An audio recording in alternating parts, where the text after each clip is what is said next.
All praise to the Most High, Yah. Praise Yah. Everything you allow, only cause of your will. His will be done. And you allow us to walk in it still.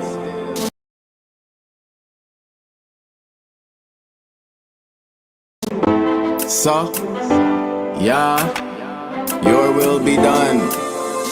Thank you for life, thank you for eyes, thank you for sight, yeah. Praise your name, get me through every fight. Thank you for wrong, it made me know right. Thank you for dark, cause it made me know light. Thank you for days, it mean me make it through the night. Thank you for grace, it get me through every plight.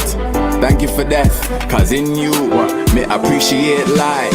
Satisfied with where you give, cause where you give, I'm more than what you need. So don't that feel great, satisfied with where you give, cause where you give, I'm more than what you need. So don't that feel great. Thank you, cause me don't put money first. Thank you, cause you tie faith to the works. Thank you, cause you form flesh from the dirt. Me thank you for the healing but come from the earth. Thank you, cause you allow me to put you first. Thank you, cause you tie faith to the works. Thank you, cause you form flesh from the dirt. Overall, me thank you for you. Satisfied with where you give, where you give, cause where you give, I'm more than what you need. So don't that feel great, satisfied with where you give, cause where you give, I'm more than what you need. So don't that feel great. Thank you for life, thank you for eyes, thank you for sight. Praise your name, you get me through every fight. Thank you for wrong, it made me know right. Thank you for dark, cause it made me know light. Thank you for days, me to make it through the night. Thank you for grace, you get me through every plight. Thank you for that, cause in you, me appreciate life. Satisfied with where you give, cause where you give, I'm more than what you need. So don't that feel great, satisfied with where you give, cause where you give, I'm more than what you need. So don't that feel great, satisfied with where you give, cause where you give, cause where you give, I'm more than what you need. So don't that feel great, satisfied with where you give. Sing fit on my yard, where you give, I'm more than what you need. So don't that feel great, satisfied.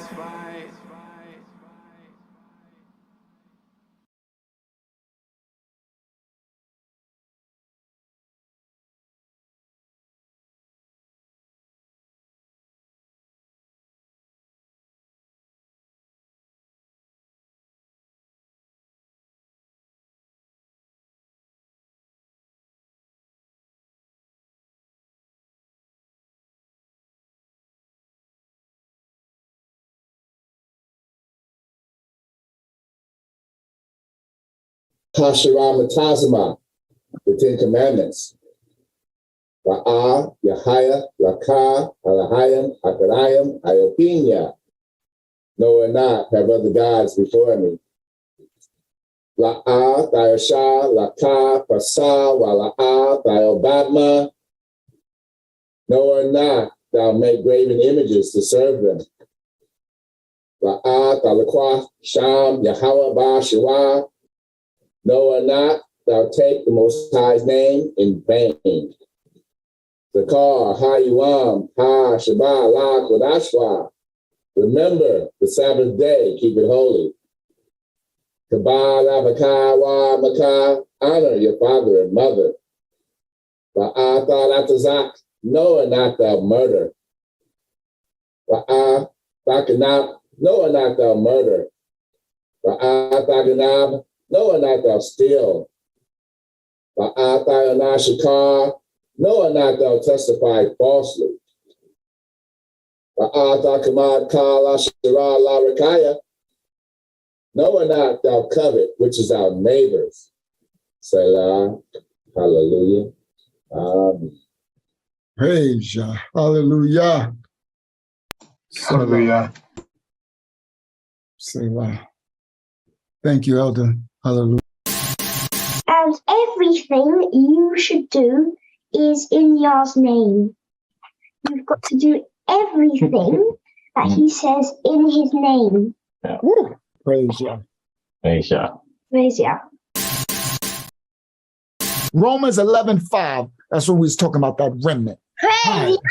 Praise Yah! Praise Yah. Thank you, Yah. Praise Yah! Yes. We sing praises to your name. Oh yeah. We sing praises to your name. Oh yeah. For your name is great and greatly to be praised. Praise Yah.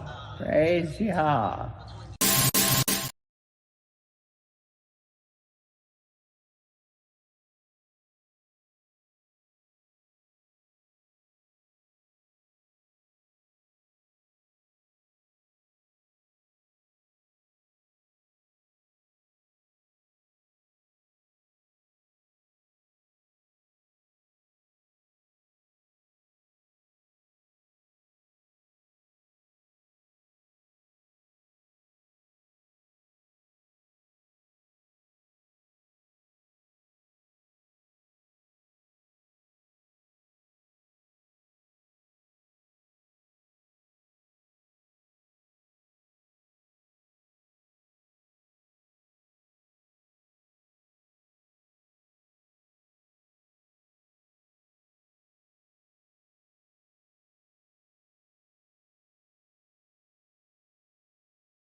I've been talking all this time and my mic was muted. Oh man, that is horrible. All right. So first of all, I said when I came on, I said, who is this? I said, what is this? Then I said, somebody left a donation. Then I looked and I said, oh, thank you so much, Sister Linda Llewellyn, for your donation. I said, thank you so much. I humbly appreciate it. And then I put the donation on the screen. And I said, thank you so much, Sister Linda. I humbly appreciate your donation. And then I said, Shalom, everyone worldwide. Welcome to Mashiach Assembly Ministries House of Yah. I am your brother, Uncle Yahya Shah, also known as Uncle Yahshua. And I said, I hope everyone had a blessed couple of days since we were all last together on the Shabbat. All right. Now, and then that's when I realized that my mic was muted. So pardon me, guys. Pardon me. I'm not even sure if this one's recording, but at least it'll be on what's the name? What you call that? YouTube. Sorry, guys. It'll be on YouTube because it was messing up over here on StreamYard. So I don't think we're recording on StreamYard, but it'll be on YouTube. So praise Yah. All right, so let me put the link for my brothers and sisters to join me on the screen. Invite link, copy, Shalian Fatima Yah. All right, copy, Control V, enter. All right, so my brothers are going to join me on the screen. So we're going to get started nice and early, guys. All right, so as I promised you guys, I said I have a series coming that's going to be teaching the original Picto-Hebrew because the Bible was originally written in Hebrew. For Hebrews, by Hebrews, to Hebrews, for them to, it's their history book and book of instructions, for them to be a light unto all the others, the Gentiles as well, because these are the children of Abraham, Isaac, and Yasharal, what they had called Jacob back then. but the Most High changed the name to Yasharal. These are the descendants of them, and they would be the ones that would usher the other nations under this creator, their creator, who they've seen as their Alayam, what they call Elohim in that other language. But Heavenly Council is Alayam, and in the singular is Alayah, their creator, monotheistic, one. The rest of the nations on the earth were polytheistic. They served many gods back then. So this book was written to these people, but this book and the things that was written in it go back to the beginning of creation in Genesis when the Most High created. And there was a language spoken to Adam and Ahavaya, Adam and Eve. And this language we know today in a modern English transliterated tongue as be called Hebrew. But the funny thing, Shalayam Tajbalayan Yanapa, Shalayam Hakyama, Shalayam Yasha and Ahavaya and the whole family. But the funny thing in this word, Shalayam Yahasef bin Yashra, the funny thing in this Hebrew word itself is that this is the craziest thing in the world right here. Listen to this, guys. The word Hebrew is actually not even Hebrew. I know that sounds crazy right there. So when you say the word Hebrew, that's actually not Hebrew, right? Just like a lot of us, we have, we say things, or we have names, and we say stuff like Shalom, right? Shalom. And if we really knew the original Hebrew, we would know that that ain't Hebrew, right? Because there's no O in Hebrew, right? So just the word Hebrew itself is not Hebrew. That right there, y'all should sound crazy. That sounds like that is ridiculous. So for, let me see, what word am I to describe this? For a clearer understanding, to transliterate the word back to the original picto, which we're going to show in a second, Hebrew, it would be, the word Hebrew comes from Abraham's, what they call Abraham's grandfather, what they call Eber in this transliterated English tongue. But that's English. Now, the Eber, his name in the original pictographic Hebrew would have been more of Habayah. So Eber's name would have been Habayah. That would have been a Haya, which they call the letter Hey. Just those who don't know, I got this lesson, this series coming that will teach you for the babies. It'll be easy to understand. And I start with a foundated lesson. And I'm reason why I'm doing this, because I'm going somewhere. Y'all just have a little patience. I'm actually going somewhere with this. So the Abraham's granddad Eber, Abayah, would have had a Haya, which would be the letter H. It would have had an Aleph, which would be a letter A. It would have a Bayat, which would be the letter B. Okay? All right? And it would have another Aleph. Then it would have a Yad, Y. And then a Aleph, an H, a Hey, and a T, a Tav. So each letter in his name, each Adayat, that's the Hebrew for letter, with a ayat, that's the Hebrew word for letters, with a original Hebrew, not modern, not Yiddish, not Paleo, not these transliterated and contaminated and corrupted from the original Hebrew. Now, these letters in Habayah's Eber, his name, Abraham's granddad, each letter has a meaning and definition, a light and a positive intonation on it as well. And it would describe his character, his attribute, his essence, his rayak, his purpose, his journey, all in his name. That's why the Hebrew language is the original is so important. That's why they took it away. First, before they ever took it away from us and corrupted it, mixing it with Phoenician and Sumerian and all these fallen angel dialects. Before that, the Most High took it. He took it first. That was what you call the Tower of Babel. He took it for the sin and iniquity. He took his holy tongue, which is spirits. Those letters are ryoks. They are alive. All right. So now, to correctly say, if we speak in the language, because the Hebrew is a language and a people, for those who don't understand that. Now, the Hebrew is a language that was spoken, and it's a people group. It's not just confined to what they call the Israelites or Yahudim or Jews. That's a lack of understanding. Ishmaelites, Arabs are Hebrews too. These are sons. Hebrews are the sons of Eber and Abraham.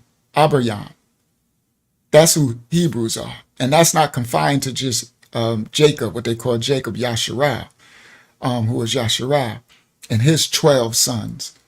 It's Esau, it's Ishmael, and all these Arab nations. It's so now, the reason why I'm pointing that out is because the Bible was written, the original manuscript is in Hebrew and or Habayah. So we say Hebrew because we speak in this English language, right? It was written in that. And if you don't understand the spirits, the letters, and the character, then you really can't decipher the scriptures. You really won't understand the scriptures. You'll probably be like 20% of understanding of scripture. That's why they took the original tongue. So I got a series that is dropping, and it will be it's going to be a very good series, and it will be teaching all of you worldwide the original Hebrew broken down to a baby can understand it. All right? And the first series will drop probably tomorrow, the next day, something like that. Before Friday, it'll be a video on this channel, and all of you will be able to watch it. And it's the introduction to the Hebrew to break down the understanding before I get to the letters, before I get to break down the letters and their definitions. The first lesson will be the understanding of what the Hebrew language is and how it got corrupted, and how everybody is so thinking that it is Greek or Latin. It was originally written in Havaya, okay? And then it was written again in the Ethiopic, the Aramaic, the Assyriac, all of these neighboring Canaanitish, Levant region, Mesopotamian region, then later to the Greek, these enslavers, these corruptors, and then to Roman, and then to Latin, and then to translate to English. So these, okay, so it's very important. Now, what you're going to learn, and it will be the whole series from the Aleph Bayat, the first letter. I know they think it's called the Aleph. It's not. To the Tayat, and what they call the Tav or the Tau. That's not. Now, the first series, which I'll be dropping this week, I made you guys a little treat so that y'all can have some understanding of what's coming. And let me do it like this. Go here. Give me 1 second. Quick access. Here. Open file location. Then go. Move that there. Make that smaller. Pull it over here. Where is it? Bang. Pull it here.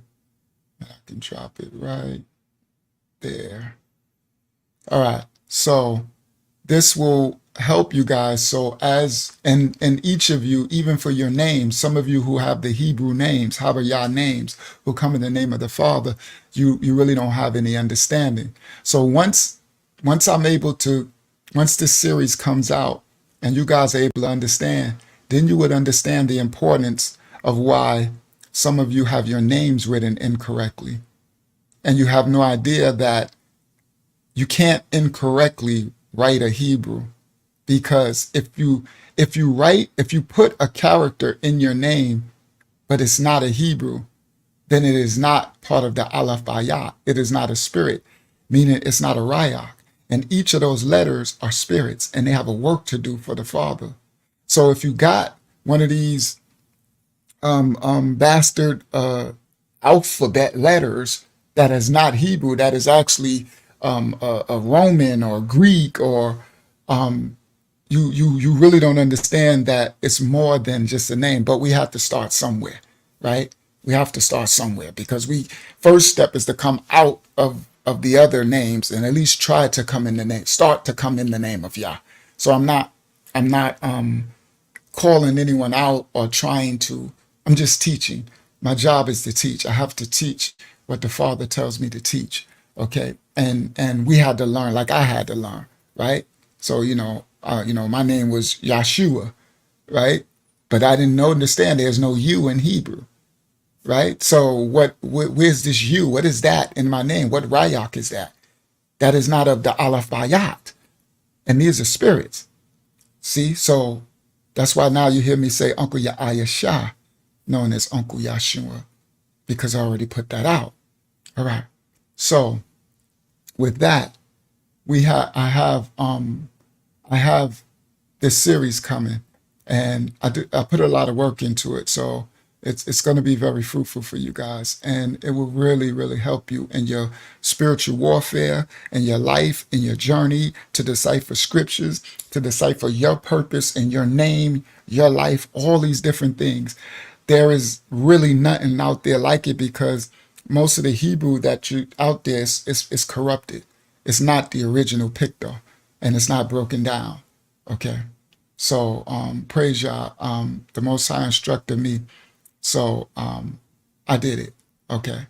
So here, what I'm going to share right now, is the first in the series, and it should be out this week. Let me make it full screen. I'm going to make it go here. And what is that? Cancel that. Cancel.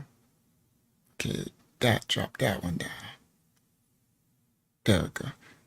So this one, and then I'm going to make it a full screen on here. Let me go view tab file, and then make it full screen here, and then view it how it looks on StreamYard. There we go, full screen. All right, guys, enjoy.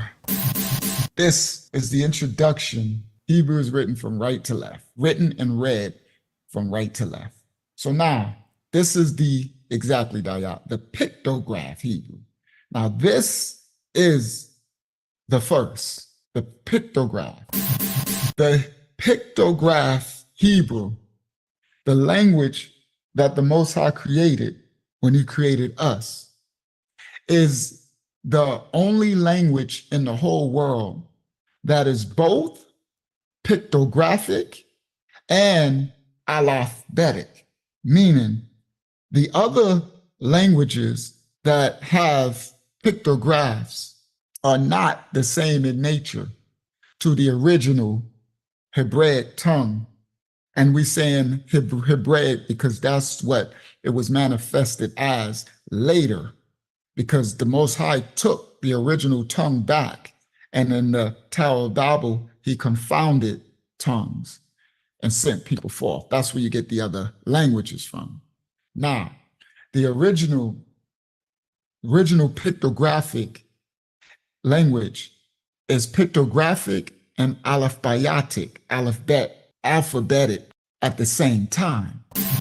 The Hebrews' thought, mindset, frame from the Father is concrete. The language is a concrete language, solid, concrete. Now, the adverse thought, the Greek, the reason why I'm going to the Greek is because the Greek civilization was the civilization that conquered all of ancient, they were the biggest conquerors of ancient history. They were the greatest conquerors. All right. Now, the Romans copied the Greek.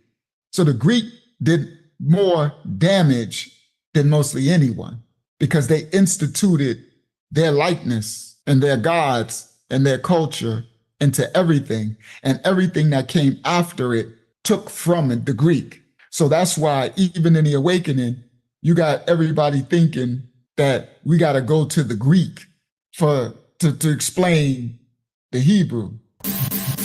So now, Greek thinking is emotionally based. And here is the structure of the Greek thinking. They call it the Western mindset now. The Greek thinking taught feel first, think second, choose, make a choice third, then act on it fourth. That's the Greek mindset. The first step is to convince me on something emotionally. Feel first. Meaning, if you're trying to teach me something, or we're pondering on something, or I'm trying to learn something, I need to feel convinced emotionally about it. That's the first. Second is prove it to my mind until I feel satisfied. So the Greek thinking says, first, you need to convince me and make it feel good to me emotionally with this thing. Second, you need to prove it to my mind until I feel satisfied about it, right? That's the thing. Third, after I feel that I am convinced to my own satisfaction, then and only then will I try to do something about it. See? But only if it continues to make me feel good. Okay. So after you convince me emotionally, you proved it to me, to my mind, and I feel satisfied, I feel good about it, right? Now, after I'm convinced and I'm satisfied, then now I'm going to try to do something about it, apply it, but only as long as it continues to make me feel good. As long as it continues to feel good to me. That's the feel, think, choose, then act. I have to feel, right? Convince me emotionally, feel good about it. Then I think on it, prove it to my mind, get me to think, and then I feel. That is the Greek mindset, the Greco-Roman mindset of the teaching.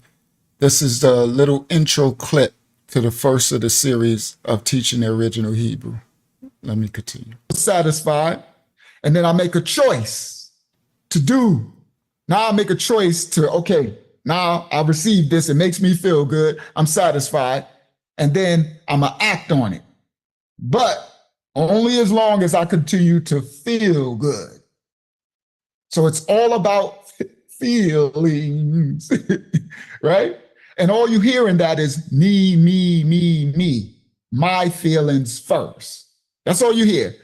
Convince me so I can feel good about it emotionally, prove it to my mind until I feel satisfied me. Then after me, I've convinced to my own satisfaction me, then I will try to do something, but only as long as it continues to make me feel good. Me. Okay. Now, the Hebrew thinking, it's supposed to be, and I say suppose is because we have been Greekanized. I don't know what word they call when we've been Greeked, right? And my video coming is with me and Yadasa, and she's breaking down the Greek, right? Hellenized. That's what's it called. Hellenized. That's the word. Thank you, guys. Hellenized. Thank you. I forgot. Sometimes I get bamboozled, run them up, right? We've been Hellenized. That's the correct term, right? Now, the whole world has been Hellenized now. That's why the whole world is emotion-based. Think about it. What do they all say, even in church? What's first thing? I don't feel. Well, I feel this way. Right? You can have any type of conversation. It used to be just the woman. Now you got the man. Well, I feel. Everything's about feel. How do you feel? Right? How do you feel? How do you feel about what did the most I say? So now, Hebrew, obedience base. Number 1, faith, belief. Number 2, choose, free will. Number 3, act on it. Number 4, then feel. So here we go. We are to hear Yah's word, then make a willful choice, use our free will to believe, which is faith, because we have to believe in Yah, in something, in his word. Then we are to choose, listen, to learn his will, his commandments. We are to choose with our free will. Remember, we have to choose to do a work, right? We have to choose to do a work and learn his commands, and then we are to do them. Do them. Act. Okay. Which is the acting upon. Guys, Yasha, I want you, let's pull up the scriptures now. So the scriptures we're going to pull up tonight, we're going to go to, John 14. We're going to do Romans.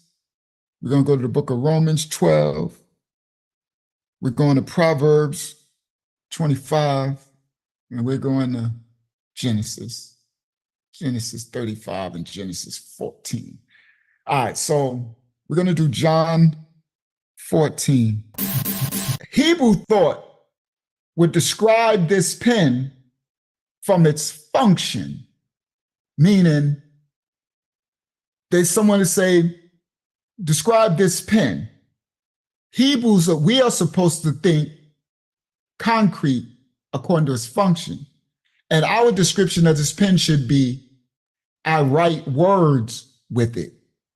I teach children of the Most High through the words that I scribe, which brings forth life to manifest the word of the Father to them. That's my description of the pen. But the Greek describes the pen by the look or how it feels. So with a Greek, you would say, how describe this pen? The Greek would say it's blue and it's circular and it feels kind of hard. See? So the Hebrew would describe the pen by the function, the work that it does. The Greek describes it by its look, how it feels.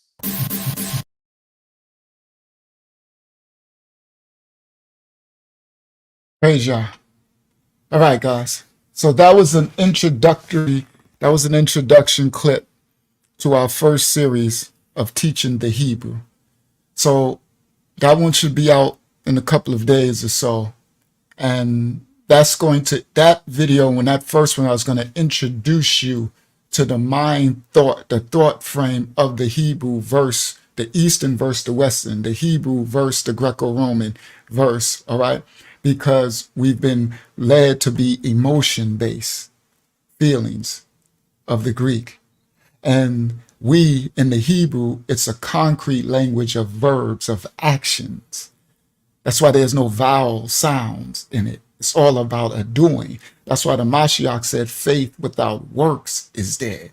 You have to do, you have to act upon the thing, and you have to take your free will to choose to do the thing.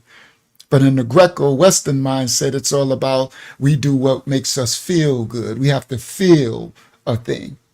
Okay. And the Most High don't care about your feelings, just so y'all know. He cares about what you need, not what you want, not what feels good to you. It don't feel good for me to be teaching the word for 7 hours and 5 hours, but it is a work that I was called to do with my faith of the Father, and I choose with my free will to go forth and do this work. You understand? So it's a function, concrete language of actions, verbs, of doing. So that's why the letters in your name actually do a thing. The letters in the Hebrew, that's why I'm going to teach you the Hebrew, because if you understand that the Hayah is the revealing and the breath and the life of Yah, and it has a work to do to expose and reveal things to you, and that the Hayat is a cutting off, and you see, you won't even understand that grace in the Tayat of the protection and covering. You won't even understand that these words that we're speaking in this bastardized language tongue, and you're trying to say that it is grace, and you're trying to read this grace word written in this English standardized Bible, and you think you don't understand in the Hebrew they don't have the same meaning. They're totally different meanings. But you don't have understanding, so you really don't know what grace is. You have no idea, because you don't even know what the tayat is in the Hebrew to understand. And you don't understand that these letters, these ayats in the Hebrew, they are spirits, they are rayaks, and they do the work of the Father. And you get what spirit you come in, what you get from each letter in your name and call, and that denotes your purpose in life. And these letters fight on your behalf, but you have no idea. It's the only language where the characters are spirits. They are alive and function. Everything else is just a dead language, meaning if you could write any A, B, C, D, what is A? It's the letter A. What does it mean? A? What, right? It doesn't have a positive and negative intonation. It doesn't have different meanings that comes together to define a function and a purpose depending on what spirit you come to call on this letter. It's a rayak. It's a heavenly host. So he didn't know that these letters in the Aleph Bayat are alive. They know it. That's why they took it away. Yah knew it. That's why he took it away at the Tower of Babel. When sin was confounding, he took the rayaks of the letters away from the language and then confounded the tongue and all of it until a later time, an end time, where he will restore. That's scripture. That's prophecy. This is the restoration of the rayaks, because we're going to need those rayaks in every letter in this Hebrew arayats and the Aleph Bayat. So they got you talking about some Aleph and Bet and Gimel with some I, and that, none of that is Habayah. None of that is Hebrew. They took Yah out of everything. It's the Allah Yah. It's the Bayat. It's the Gamma Yah. But so I'm going to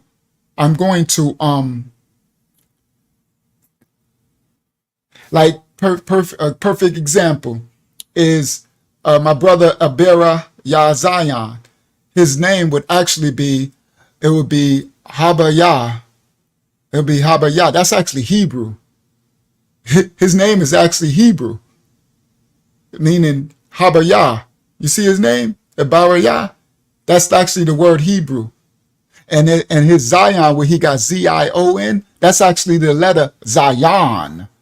Yah's name. Now listen clearly. See how it's written Zion? Now this ain't just pointing out my brother Eberayah, but that's what we're here to learn for. Look how they have us calling ourselves Zion, Z-I-O-N. Do y'all not know the Hebrew letter ayat of Zion is got Yah's name in it? So you literally took Yah's name out and put some I and O, not him. I'm talking about all of us, because we don't understand what language we're speaking. And we have that in our name, and we don't really understand. That's why this series is going to be very important.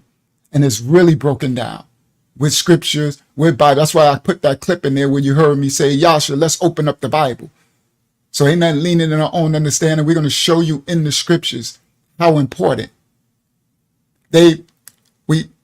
We don't understand that what the scripture say, my people are destroyed for a lack of knowledge. So we don't understand that there's a level of spirit and destruction coming just for our lack of knowledge. But we had to start somewhere, right? Praise Yah. All right. So remember, I used to call on it too. I used to be say children of Zion, right? And we don't understand children in the original Hebrew as Yaladam. It would literally be the Yaladam of Zion, right? Or Zion Yaladam. Now, if you understood what the Zion meant, that letter ayat in the Hebrew and its definitions, and what Yaladam means with the Yad and the Aleph and the Dalayat, when you spell it out and break it out, it defines what the children of Zion actually means. But we don't know the Hebrew. And it's not the modern, it's not the Yiddish, it's not the Paleo, it's none of that. That's Phoenicic, Ugaritic. I did it in the last study. Remember, I showed y'all. We showed y'all in the book. So I actually went to work and putting together the Hebrew because I've been saying it was coming. And not only, I don't want to give that out because I don't want nobody stealing my idea. But so it's coming, and it's going to be very in-depth and very, you'll be able to take notes, and it will be broken down where you can understand, where it's for a baby. That's what the scripture is about. It's about breaking it down to even a baby can understand. And then you guys will have your election, and then you would understand to be able to decipher the things in your life and your spiritual warfare, your purpose over your children, in your name, your calling. All these things are in his Kadash, what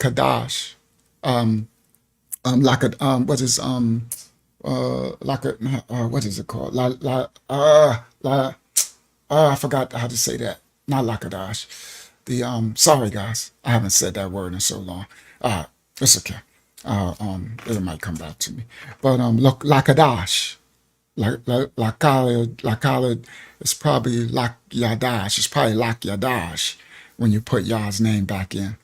But the holy, the set apart, Kadash, Lakadash, Lakadash, Kadash, all right? Lak Yadash. That's the language, the original. That's why it was taken. Yah took it, confounded it. And then they took it from us, from the captivities. That's why every captivity, they make us speak their tongue and they mix it in and it gets more convoluted. All right? So praise Yah's holy name, his rightful order. That is to come. Okay. I'm not sure. I think I've heard you say before. Is it Lashan? Lashan, yep. Lashan HaKadash, right. Yeah. So it'll be, thank you, that's what it was. It's Lashan. So it'll probably be Lashayan in the original Hebrew. So thank you. That's what I was looking for, Lashan HaKadash. That's the holy language. But I thought it was, Lashan, Loshan or something, Lashan. So when you put Yah's back name, so for everyone who finds the House of Yah Mashiach Assembly Ministries, you see that we say Shalayam, right? You see that we say Tayada for thank you. And others are saying Toda, ain't no O in Hebrew. That ain't Hebrew, guys. And some will say Tada. So you'll hear us say Tada Yah. When you hear us, we place Yah in everything because Yah was in everything in his language. He's in every letter. They took him out of everything. They took him out so much that they took him out of the Bible, replaced him with these lords and gods and replaced them. They told the witch people, the converts, these children of the serpent said, you can't speak his name. It's ineffable, right? So don't never say his name, but the scripture speaks opposite. He says, call my name forever, speak it forever, proclaim it, sing praises to his name. But we don't know his name. So as they removed his name out of everything, the house of Yah, we replace it back in everything. That's why we don't say just Shalom. We say Shalayam. Yah is in everything. If he's omnipotent and omnipresent, then that means he's everywhere and in everything. And that's his holy Lashayan, his holy language. From the beginning. That's what he spoke with Adam before they transgressed. When he walked with him in the cool of the day, when he told Adayam, that's Adam's name, would have been Adayam, and Ahavayah, Eve. When he told him to name the animals, there was a language speaking. That is Mashiach, the word, express word of the Father came and spoke. And when the express word spoke, it manifests these rayaks, are life, ayats. That's letter in Hebrew, ayat. Okay, these ayats. And each of the aleph ayat got Mashiach, is his rayak is in it. Y'all see that when I teach y'all the language. So as we teach y'all the language through the series, it's some of the most fruitful. Praise Yah, his holy name is rightful order for the election. All right, guys, that is to come. Praise Yah. All right, so when are we going to get started? So I first want to get started with, I want an announcement to make. I've been forgetting. Yadasa of Mashiach Assembly Ministries House of Leah. This is to all my sisters worldwide, to the sisters, not just the natural branch, so-called black women, to every nation of women on the planet Earth. All the women on the planet Earth, you have a strong attack that's been plaguing you, and most of you didn't know that this attack been plaguing you. A lot of the women in the world today, most of y'all, almost probably 99.9, I know a lot of the women are going to concur with what I'm about to bring out. A lot of y'all guys are suffering from something called memory loss, whether it's short term, long term, where you seem to can't remember things like you used to. There's a huge attack against the women. And the reason why it's affecting the women more than the men is because of the estrogen inside of the woman's body. It's because of the hormones and the estrogen in the women. I used to think it was just some of the elder women, but it is the young woman. I'm talking about 18, 17, 16, 15, 20, 22, 26, 30, 35, 40, 50, 55, 60, set all the way down to 12, 10 years old, where women are being attacked, where they can't remember anymore, where they literally don't remember what just happened a couple of 15 minutes ago. And a lot of them, sisters, thought it was just you. Because Yah's ordained me to be a minister to his children, I speak to people all over the world and all age groups that I minister according to the Father to. And so I was able to see, I remember it shocked me when it was happening to the youth. I'm talking about 16, 17-year-old, 18-year-olds, 20s. You ain't supposed to, your mind's supposed to be sharp as a Rolodex. You ain't supposed, you're supposed to be functioning on all cylinders. You're in your prime, and that it's like their memory is wiped. So when I realized, I'm like, so it's the youth too? And for the same level that it's the elders, the youth. So I can take a 17-year-old female and a 60-year-old female and a 30-year-old female and put all three of them together, and all three of them have the same amount of memory loss and the same levels, but just different times and happening against them. So I've already been ministering to the women around the world, trying to bring their awareness to this phenomenon, this thing that's happening, right? So then I had a ministry call with Yadasa. It was probably about a month ago now. And she's a very bright sister, young in age, basically, lower middle age, lower, not an elder like me, very bright. She works in corporate America. She's a college graduate, right? Very, very bright sister. And she was like, Unc, I know I've been quiet in the ministry for a while, and I know, I haven't been as visible in speaking But I don't want you to think that I'm going away from the ministry or nothing, but I just been really attacked in my memory to the point, that it's making it hard for me to do my job in corporate America. It's attacking me to the point where she was like, I can't, like, we'll do a presentation in a meeting and she's over people and stuff. And a minute that it's over, she don't remember everything that was just done and said. And these attacks it'll attack you. See, it's a double-edged sword, because when you attack a person's memory, it's like attacking their intellect, because your intellect is proven by the things that you can quote and that you memorize, right? So when you take a test, how do you pass a test? Because you learned the thing and you remembered it. You stored it in your memory. So when you take the test, your intelligence quotient, your IQ, is determined on the outcome of your test, how well or poorly you did. So if you can't retain, Yasha, the thing, then your intelligence quotient will be lowered. So imagine what that does to a person who there is no reason for them to be losing their memory. Now, sisters, the attack against you for your memory is being triggered by the chemtrails.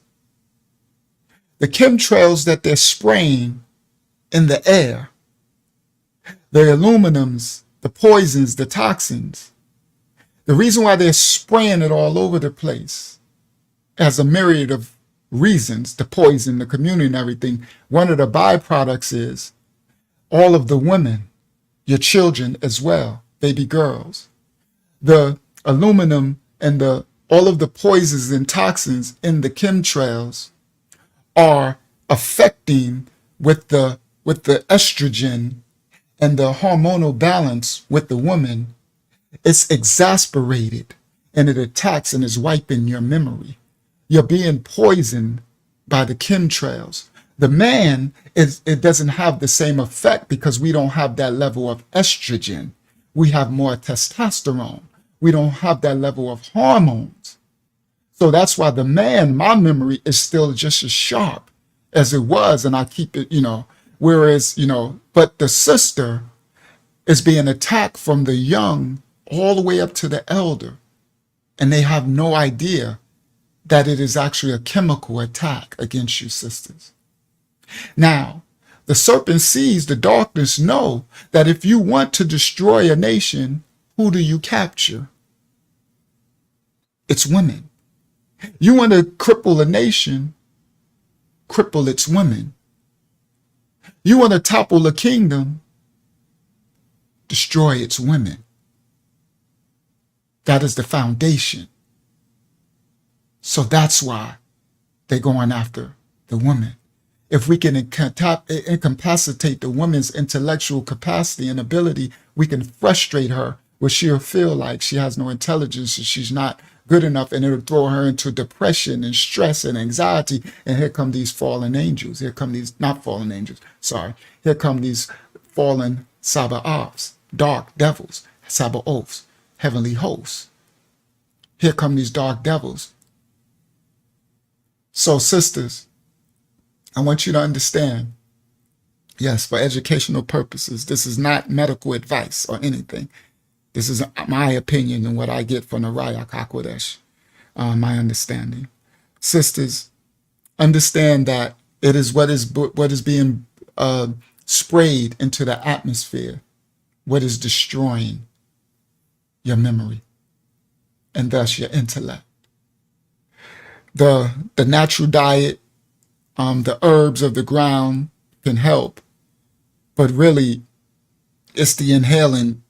It's like almost impossible to avoid it because they're spraying it in all cities, some way more than others. like Akiana out in the UK said, there'd be weeks where they don't even see the sky clear because they spraying so much chemtrail. There's a cloud over. Some of you in major cities, y'all getting a lot of chemtrail sprayed. All right. I've been wanting to remember to bring that out to the sisters worldwide for y'all to know you're not alone.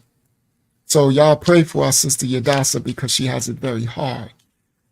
She has it very hard, and I'm quite sure that it's a physiological and a genealogical thing where it might attack some others harder, some harder than others, with anything. Okay, so all right. Yeah, she said, thank y'all so very much. Love you all. I was heading into a dark place, and that ministry call really lifted me up. I meant to speak up, but during the study, it would leave my mind. So praise Yah. Sisters, just know that this attack is against you. And the key to fighting against something is to at least know that it's out there, that it's happening, and it gives you ability to know you're facing an adversary. Otherwise, it would just make you think it's you. And it will have you to be like ashamed and, quiet. It'll have you.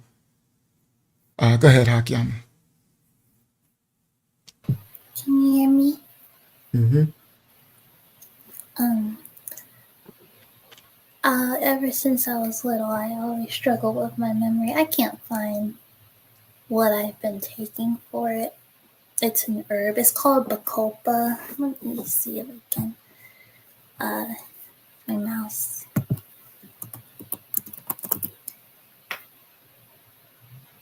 I'm not sure it's Bocopa or Bacopa, but Bacopa. BACOPA. That's what I've been taking from my memory. It's very good. You just gotta get into the swing of taking it. The worst thing is remembering to take it, but praise Yah. That's really helped me. And also, I try to stay away from a lot of foods that do have estrogen in it, extra, because I know that can really, mess us up. So I stay away from, a lot of soy, a lot of, soy products also, just lower as much as you can. And just help improve your hormones. I don't know if that's kind of female talk when it comes to your hormones, but also I've been taking a medicine called Dong Quai for my hormones to regulate myself. I do find myself being a lot better than I used to be. So that's just something that could possibly help. I'll write the names of those herbs and you can just research them and see if, it's what you might find yourself needing if you do have some situations that you might struggle with. The herbs shall be to you for healing. So there was attacks against you guys and you didn't know. And the reason why it's so young, because and again, this ain't medical advice. It's herbal advice. The reason why it attacks you so young, because the minute that your parents and our parents went and took you to get your vaccination shot, inoculation, they put those metals into your body. Those same metals, guys, that they inoculate the children with, they're spraying into the air. Those metals.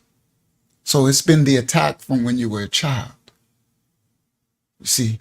So imagine you have the metals inoculated into your arm and your system, and then they spraying it. Now y'all understanding why it's worse now. Because when us elders, we were being inoculated, right? Some the sisters too, but they wasn't spraying back in the days. See, I'm an elder. Years ago, there was no spraying of it in the atmosphere. So now you're getting it sprayed in the atmosphere, as well as ingested, put it into your body. And then they putting all this crap into the foods. Then they got you have fluoride brushing your teeth. You're poisoned. And then that reacts with your hormones. You see? And your hormones sisters affect you overwhelmingly, and that's bear witness by every once of a month. For 99, probably 0.9% of the sisters hormonally change during the time of your menstruation, right? Most sisters know it, right? So they're aware, okay, right? So it's attack, guys. Praise Yah. Herbal remedies. So Hakyama is going to find out, the herbal remedy stuff. And you guys, herbal remedies, herbs from the planet are to us to be for healing. No medications from Caesar. No pharmaceutical sorcery from Caesar. They put more toxins. They're going to put more. The Most High said, the herbs of the field shall be to you for healing. All right, praise Yah. All right. And long as you know what's against you, it should help you to be able to weather and understand, okay, this ain't like me. Like I'm not losing my mind or nothing. I'm being attacked and I'm being poisoned. All right. Praise Yah. All right. So now we're going to, I'm going to start with this. I have to start with this. I'm going to get to the thumbnail a little later, in a little while. I need to start with this. So this house, this is a real ministry. And because of it, it's not just a YouTube thing. We are a real ministry. And because of it, we answer people. People have access. This ain't no celebrity thing where everybody just in the comments doing what they want, writing what they want. The only thing I'm doing is giving you more videos and don't, want views so I can get YouTube monies or, and all of that. This is not that. This is an actual ministry. So because of it, we are actually in people's lives. So people around the world will write this ministry. And I know a lot of it is in hopes that they might get an answer, in hopes that the things that they hear me speak and us speak, maybe it could be true. Maybe, Unc talk a good one. He sounds real, raw, but we do actually answer. So I got a letter, and I know a lot of people, I think it would be important to read because I know a lot of people in the world might have this same issue. And that is, let me go to my inbox. Let me make sure I'm not sharing screen first because I don't want nobody's info to be shown. Okay, no, I'm not sharing screen. Let me go to my inbox. All right, now I'm not going to say who this sister is, but I will give her location. This is a sister up in, she's up in New York. All right. So, and this just is not just affecting people in New York. This is affecting sisters and brothers worldwide. So let me find it. There we go. So she said, now, reason why I said this is a real ministry because a lot of the people who write me, I've never met them or heard them before. It'll be their first introduction from me to them. But some of them have been watching for years and stuff. And they finally, I guess, went through something or needed to reach out. So this is a new sister that I've never known. She said, greetings, Uncle Yeshua. She said, the Most High awakened me in 2023, last year. She said, She said, anyway, I will try not to make this letter too long. She said, amongst other YouTube channels, the Most High Yah led me to yours about a couple of months ago. And I've been subscribed and watching ever since, whenever I'm able to. Praise Yah that he allowed you to find us through the shadow band. That's an amazing feat that he allowed you guys to find us. She said, she gave her age. I don't want to give her age. What we would call middle age. She said, recently, I got married to a Gentile from another nation. So that's let me know that she just awakened and she's a natural branch, so-called black. She said, recently I got married to a Gentile from another nation. She said, I mistakenly thought that I would be able to awaken him as well. I tried to show him a couple of videos of who the true Israelites in the scriptures are, and that we were scattered across the four corners in the Bible, Deuteronomy 28, and that we were not lost, but scattered. True. She said, when I did, he looked totally confused and even felt to me like he was disturbed while watching it, like it disturbed him. She said, hold on, let me make it a little bigger so that I can see the text a little clearer. She said, it seemed like it even disturbed him while he was watching it. She said it was as if he didn't want to hear it. She said, he's a Christian, but I am no longer. Secretly in my heart, I am no longer a Christian, because I now realize that some of the Christian denominations, believe that the Most High Yah is no longer in covenant with his original people, his original seed, and that the church has now replaced them, that they are spiritual Yasharal. She said, it's crazy, Aunt, that I can't even almost stand to listen to this Christian teachings anymore, knowing that their view on that is corrupted, and they come across now, as I'm learning the true word of Yah, as arrogant and prideful, always debating and arguing with people regarding the theology, and these dead, no disrespect, white theologians.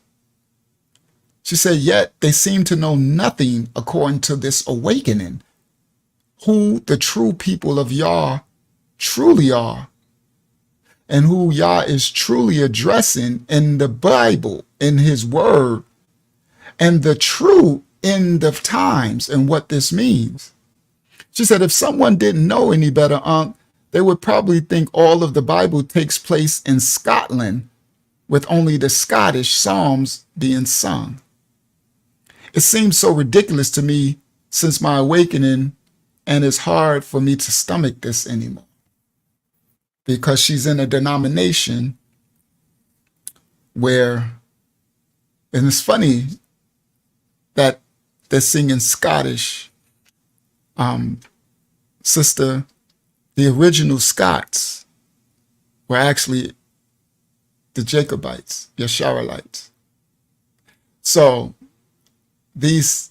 but she said they worship in these white Scottish theologians, like what they call the church fathers, right? John Calvin and all them type of people, Darby and, right, these Protestants. And the funny thing is we're actually going there tonight with the thumbnail a little bit to show how all of these and these European nations were ruled during the Dark Ages by the kings, the monarchy, the dukes, the earls, the Saxons, the electors. These were the Jacobites, the Israelites. Jacob's name was changed to Yasharai, but they lost the estate and became Roman Catholics, Romans. And then they went into slavery and got sent to America. So a lot of us descend from them, more than we think. So most of us has these names, and I thought they were mostly, all of them were slave names, but some of them are not. They are still convoluted names. They're not the original Hebrew names, but our ancestors, escaping Assyrian stuff captivity, went into Europe and all through, and built monarchies and kingdoms. These are the Jacobites, the Israelites. So it's interesting that she said they sing in these Scottish psalms, because Scotland was one of a Jacobite land, kingdom. That's the thumbnail tonight. So she said, I can't stomach hearing this Christian doctrine and them worshiping these dead white theologians and whitewashing the scriptures as if the Hebrews weren't, like they just ignore, like the Hebrews weren't originally so-called blacks. She says, it seems like my husband and the rest of all of them seem to have real issues with Hebrew. She put that in capital letters. She said, I wanted to say Yah was Hebrew the other night after I showed my husband the video. Well, Yah is not Hebrew, daughter, but his language, the word that he spoke for us, his creation and his image, was Haber-Yah, which is Hebrew. And that was Haber-Yah. And that his the seed, the chosen line seed, would be named Haber-Yah, coming through Abraham's grandfather. So Yah is not Hebrew. Yah is. Yah is. All right. But Yah, I think she might have been saying Yahashua was Hebrew, the Messiah. Yes, he was. When he came through this earthly existence, he came through the Hebrew bloodline. Okay? From the 4th tribe of Judah. Yes, he was the house of Yasharai. His mom and his earthly dad were too. All right? She said, the other night, I showed my husband the video, but he told me that God's name is Jehovah. And he wanted to know why the guy in the video kept referring to Yah's Hebrew name. I guess she showed him my video, our video, and she said he was, I guess, disturbed because I kept saying Yah's name, Yah, Yah, and he was like, God's name is Jehovah. Well, Yakata, he doesn't understand that Jehovah, transliterated back into the original Hebrew, would actually be Yahweh. But that's not God. Well, that is a God. That's Mashiach. So he is correct, but that's just a transliterated word. There ain't no J in Hebrew. And this ain't Jay-Z for Hove. This ain't Young Hove. You heard? That's actually Yahweh in the Hebrew, and that's Mashiach, guys. Just most people don't know that. That Wav is Mashiach. All right. So, but he is a God, because Mashiach is a God. All right. Now, a God. The Most High is not a God. And the Most High's name is not Jehovah. So she said he wanted to know why the guy in the video kept referring to Yah's Hebrew name. I showed him in the book of Psalms 68 and 4 in the KJV, which says Yah's name is Jah, and explained to him there was no J in ancient Hebrew, so it would be pronounced Yah. Sister, I got a better one for you. Go to Bible Hub. Bible Hub. Just pull up Bible Hub on your internet. Type in Psalm 68 and 4. And then they're going to show you a whole list of all the different Bibles. And as you go down, there's a bunch of Bibles that went back to the original and they say Yah, not Jah, in Psalm 68. Not a J. That's the newer ones. So if you go, that's for everyone. So for guys, for those of you at home who want to prove to some people, your family, your girlfriend, boyfriends, husbands, wives, whatever, co-work, whatever it is, you're trying to prove that the Bible actually says his name is Yah, don't pull up the one where it says Jah. Pull up, matter of fact, let me do it for y'all. It'd be better to do it this way. Let me help y'all. So go here. I'm going to pull up the Bible Hub. I'm going to show y'all at home. It'll be easier. Bible Hub. Enter. Hopefully it works, because they've been messing with me lately. Okay, good. It pulled up. All right. So let me go. I'm going to share my screen with y'all.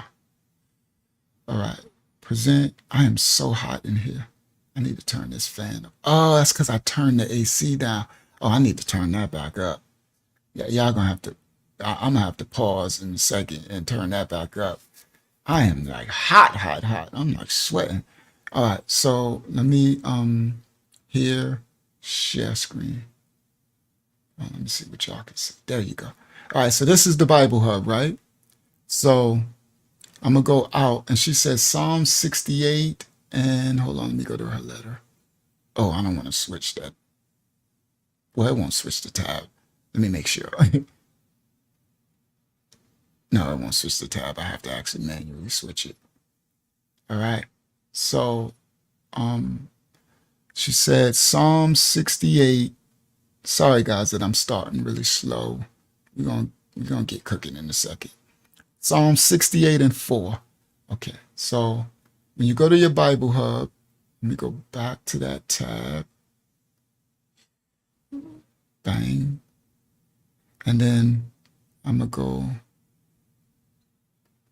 let me click Bible Hub. Oh, I never seen that before. I just want it to be no verse and chapter.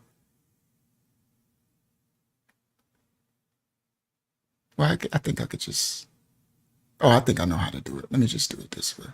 Psalms, Book of Psalms. Where you at, Psalms? You got to be up there somewhere. There you go. Psalm 68. 68. I know everybody at home like, we already know this, but everybody don't. All right. And I think she said 34, right? 34. No. Where is it? Sing unto Yah. Let me see.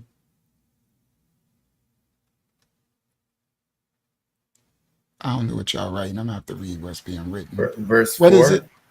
Verse 4. It's 4. 68 and 4. Thank you. And I was looking at what Wyatt's over there writing. Sometimes I have to see what is he doing over there. All right. So thank you guys. Verse 4. So I think if you just click this 4 right here, we're going to try it. But see, it says, it's Psalm 68 and 4. Sing unto the Most High Yah. Sing praises to his name. Extol him that rideth upon the heavens by his name, Jah, and rejoice before him. So she showed him the scripture, and she told him there was no J in Hebrew because the J just got created in the 1500s, right? So definitely with no J thousands of years ago. So that J will be a Yah. But I got an easier one for y'all guys, because y'all know they have a spirit. Everyone has a spirit against them to hate Yah, because they don't know that that's an adverse spirit. That's a devil in them that's making them not receive. right? They receive Jehovah, they receive everything else, right? So if you click this number 4, let me try it. It should, there we go. Thank you, Yah. So all you have to do is click that little number 4, and then it'll take you to all of these different Bibles. See, the NIV, the New Living Translation, the English, the King James. See, look, the New King James says, sing to Yah, says God, sing praises to his name, extol him who rides on the clouds by his name, Yah. Y'all see that at home? That says Yah. I wish I could make it bigger. I don't think I can, but they should be able to see it, right? So, but that's not it. So if you want guys at home to prove this to people while we call on the name of Yah, it says it in the Bible right there. New King James Version says Yah. Let's see what else. All you gotta do is scroll down and you'll see. Look, see how they change it? Look, his name is the Lord. Legacy Standard Bible say whose name is Yah. See? See, this is where we add and take away from the scriptures. See, look at the Amplified Bible. Sing to Yah, sing praises to his name, lift up a song for him who rides through the desert. His name is the Lord. Be in good spirits before him. See that corruption? Look at the Christian Standard Bible. His name is the Lord. How is the Lord? The Lord ain't even a name. See? All right.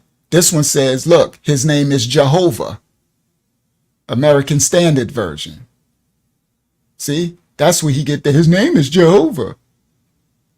See? Look, this one, English Revised, says Jah. This one says the Lord is his name. All right. If you keep scrolling, some others will say Yah. That one says Jah. That one says Jah. I think you got to do additional translations. Oh, I ain't about to go through all those. But yeah, others say his original name. So the New King James actually said Yah, right? And others say Yah. There's more than that, but I can't find them now. All right. But that's all you have to do, guys. And you can show them. It's because, if when you tell, there you go, the literal standard version says, sing to Yah, praise his name, raise up a highway for him who is riding in deserts. In Yah is his name. And exalt before him. In Yah is his name. Okay? All right. So it says Jah or Yah, and there is no J in Hebrew. All right. The World English Bible says, he extol him who rides on the clouds, to Yah, his name, rejoice before him. See? All right. So that's all you have to do. All right, let me stop share. So for the sister and anyone else, that's a little easier way. Because I know they're like, why y'all calling this Yah? Because that's his name. They ain't have to write it in these transliterated English. The Most High, the Holy Spirit, will reveal all things. So anyway, and that's a shortened version of his name. All right. So now let me complete her letter. She said, hold on. She said, he said his name was Jehovah. He wanted to know why the guy in the video kept referring to Yah. I showed him Psalm 68:4, which says Yah's name is Jah, and explained to him there was no J in ancient Hebrew, so it would be pronounced Yah. He didn't seem to have anything to say in response to that, and was just quiet for the rest of the evening as if he didn't want to discuss it anymore. That's because he got a spirit over him. That's because you proved it with the Bible, and he has an adversary spirit that's over him that doesn't want him to receive, right? So she said he didn't want to discuss it. He seemed he didn't have anything to say in response to that, and was just quiet for the rest of the evening as if he didn't want to discuss it anymore. They seem to refer to Greek a lot, Unc. And obviously, a lot of these dead Scottish theologians. And I just broke down the Greek when I said I'm going to break down the Hebrew in my lesson. Y'all going to understand where this Greek stuff come from. She said, since they are this small, I ain't going to tell the denomination. She said, I now realize I don't think my husband ever really thought about where all these places in the Bible were. They were in what we call Africa, huh? She said, I guess most of the world, and him included, have been completely brainwashed by the Catholic Church's Renaissance period and the whitewashing. She said, after the other day, I realized, that we are now, she put it in cap locks, completely unequally yoked. She said, this happened after I awakened now. We are completely unequally yoked. She said, but Unc, I also know that the Most High Yah hates divorce and that I cannot put my Gentile husband away. Very smart, Yakata. She said, I cannot put my Gentile husband away. She said, Unc, he is loving, he is kind, he is good to me in every other way. I just need to know, how do you suggest I deal with this other than just me trying to pray all the time? She said, Unc, it feels like now I'm living a double life. I continue to ask Yah to please awaken him too. Please, Abba Yah. She said, the other afternoon, I watched your past video about when people who are awakened are married to a Gentile. She said, Unc, do I just continue to try to observe the seventh day Sabbath, and the feast days in secret? She said, and it's so sad that when you try to tell people the truth, the first thing they assume is that you're a part of these crazy camps. She said, your wisdom is much appreciated here, Uncle Yah. I love both of your YouTube channels. Well, that's good. You watched the 25 to Life too. She said, she gave her Hebrew name. I can say your Hebrew name. She said, Maya, my new secret name, which means a woman who is close to Yah. She put awakened, and she put her part of New York where she's from.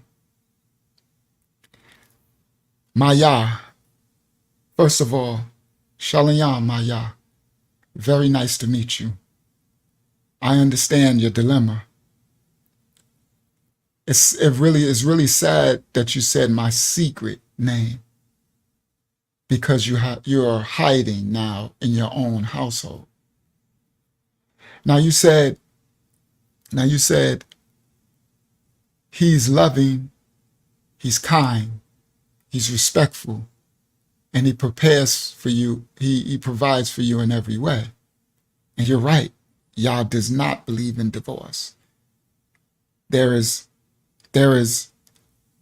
only thing he believes in divorce is two ways. For if you're married to a Gentile, for my natural branch, so-called blacks, and if you're married to a natural branch. The divorce are different for both. The divorce, the only way that the Most High will allow you to put away your husband or wife, natural branch married to natural branch, is for adultery. They have to, if they commit adultery, that is grounds where you could put them away. But the Most High would still want you to try to make it work as much as possible, because he does not believe in divorce. He believes the union, once it's made, it should be forever. But if they commit adultery and you cannot work it out in your rayak and everything, that is the grounds for divorce. Natural branch to natural branch. That's it. Um, I don't want to say that verbatim. I'll have to look a little deeper into the scriptures about the other part. But I know in the natural branch, that's the big one.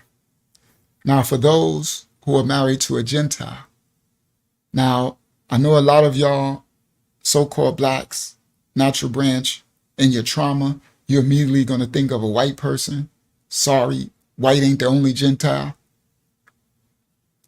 I know a lot of y'all probably think she married to a white man. I don't know if he's Spanish, white. But white, Gentile ain't just a color of skin. She could be married to an African. He could be blacker than me and you. From the darkest, deepest jungle of the Congo or South Africa or somewhere, and be a whole Gentile. Do y'all need to understand that? So that's why I try to teach against the trauma of the children with against just all white people. Okay? Yes, a stranger to Yah, Zayana. All right? So heathen to Yah. So now, I don't care what color her Gentile husband is. I don't care if he got so-called white skin, so-called brown skin, so-called beige skin, so-called red skin. He could be a Mongoloid Native American. He could be a Japanese, Chinese, white man, African from the Congo. He could be blacker than black or browner than brown. He could be whiter than white. I don't care about that. I don't care about color of skin. Yah doesn't care about that. Mashiach doesn't care about that. You know them by their fruit, their rayak, whether they are children of Yah or not. Okay? Now, so it ain't my job to ask her, because I want to explain this to y'all. You haven't been taught correctly. There is not one law for black Gentile and another law for white Gentile. I'm going to do black and white because that's where the black people's trauma come from. White people. I mean, that's where your stronghold is. There's not one law for you marrying a Gentile, South African sister or brother. You can marry a nice, beautiful, cherry black skin, woolly hair South African. She'd be a whole Canaanite. Canaanitish, or right? Or just a Gentile or another. And there's not no law because you got this black sister on your arm, and then somebody else, another sister, got a white brother on her arm, and you think there's a difference. That's your foolishness. And I know people don't like that, right? So they'll unsubscribe and they'll go away because they want to stay in their trauma. But these are the children of the flesh. That's what you understand. These are the fools going to end up in the lake of fire and don't understand they didn't come out of her fully. They're not circumcised. You got to heal from the trauma and understand it's not about flesh. Because if you think you standing there with a black Gentile and somebody else standing there with a white Gentile, that it's a difference. There ain't no difference. Now there's difference between serpent seed. But there's white serpent seeds, black serpent seeds, brown serpent seeds, green, elephant, they shape shift and all of it. Again, rightful teaching. So now, for the sister, the Yakata, Maya, beautiful Hebrew name. It's sad that you have to have that in secret. Now she said she know that the Most High does not believe and she can't put her Gentile husband away. There we go. Now guys, if natural branch marries a Gentile, if you're married to a Gentile, and it wasn't from war. This is scripture. I'm sorry. Most people don't like the Bible. They want to cherry pick and all of it. This is the word in the Bible. If you marry this if you go to war, and what the Bible said, he told them, take from all the wives that you choose as spoils of war. But he gave them laws regarding if they married these Gentiles when they went into these wars. Our ancestors. And he said, in this war decree, he said, all right, you can take these wives for spoils of war, but you can never divorce them. That was the war. It's in the Bible. You can't. even if they commit adultery, the only way, when you took the wives from spoils of war, that the natural branch could get away from those wives if they was unlawful, was if the wife left them. The Gentile wife had to leave them, and they couldn't treat them mean. They couldn't, you had to treat them just like you treat your other wives or your natural branch if you have multiple wives. Or this is Bible. Listen clearly, straight in the scripture. And he said, you couldn't, they could, even if they committed adultery, you would still have to, it's in there with the story of, who was that? Somebody and his wife, that girl committed adultery, and he went to their parents' house. That Hebrew, I forgot his name. He went to the parents' house, and the wife left out. Oh, the girl left out and was smashing. She was like, he had a whole thought. He had a 304, and he couldn't even put her away. Well, he didn't want to anyway. That story, I'll find that another time. So anyway, let's stick with the story at hand. I ain't telling nobody go marry no Gentile, man or woman. But if that's what happened, then there's scripture regarding your union. Now, according to war, you could never put them away. Now, according to the scripture in the Most High, if a natural branch marries a Gentile outside of war, it's a different law. The only way you could put your Gentile husband or wife away, meaning go away, divorce them, is guys, if they commit adultery, okay, the act, or they have to not well pleased to be with you. They want to leave you. Or if they try to turn you to other gods. If they try to make you worship other gods. Now, I'm not telling nobody to divorce. I'm just giving y'all the scripture. For those that married a Gentile man or woman outside of war, these are your only three ways you could put away your husband and wife. Separate, divorce. If they commit adultery with the act of sleeping with someone else, the Most High allows you to put them away. If they leave you, they're not well pleased to be with you. They like, I don't want to serve your God. I don't want to such and such. And they leave. You're free. Or if they try to make you serve other gods, they try to stop you from serving Yah, you're free to put them away. Now, if you have, listen everyone, a Gentile husband or wife, and you married them, that's a covenant you made with the Most High. It's his. You married them. If they don't do none of those three things, you stuck. You will be cursed by the Most High for breaking that union. You will have to answer to that. Meaning, if your Gentile husband or wife does not commit adultery on you, do not want to leave you, I don't care if you don't love them no more. They still in love with you though, right? They like, I don't care, I ain't go. And they do not try to turn you away from Yah. They allow you to worship, to serve your God, your Father, your Allah Yah, your Creator. Now that's what I'm saying. You could be living in the same house. They could be serving Jesus. They could be serving some Roman they could be serving their Jesus God and all that, while you serving Yah, and you awaken. As long as they don't stop you, long as they allow you to serve Yah, And don't say, well, listen, you need to come, you need to come worship my God.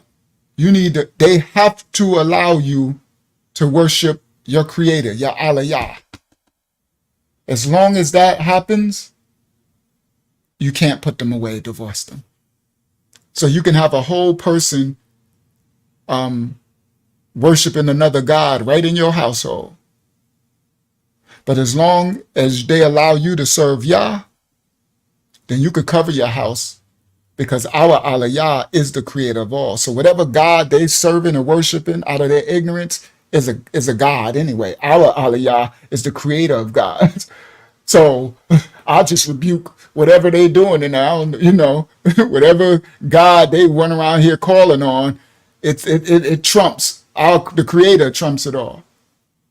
So Yakata, from your letter, you said he respects you, he's kind to you, he does all that.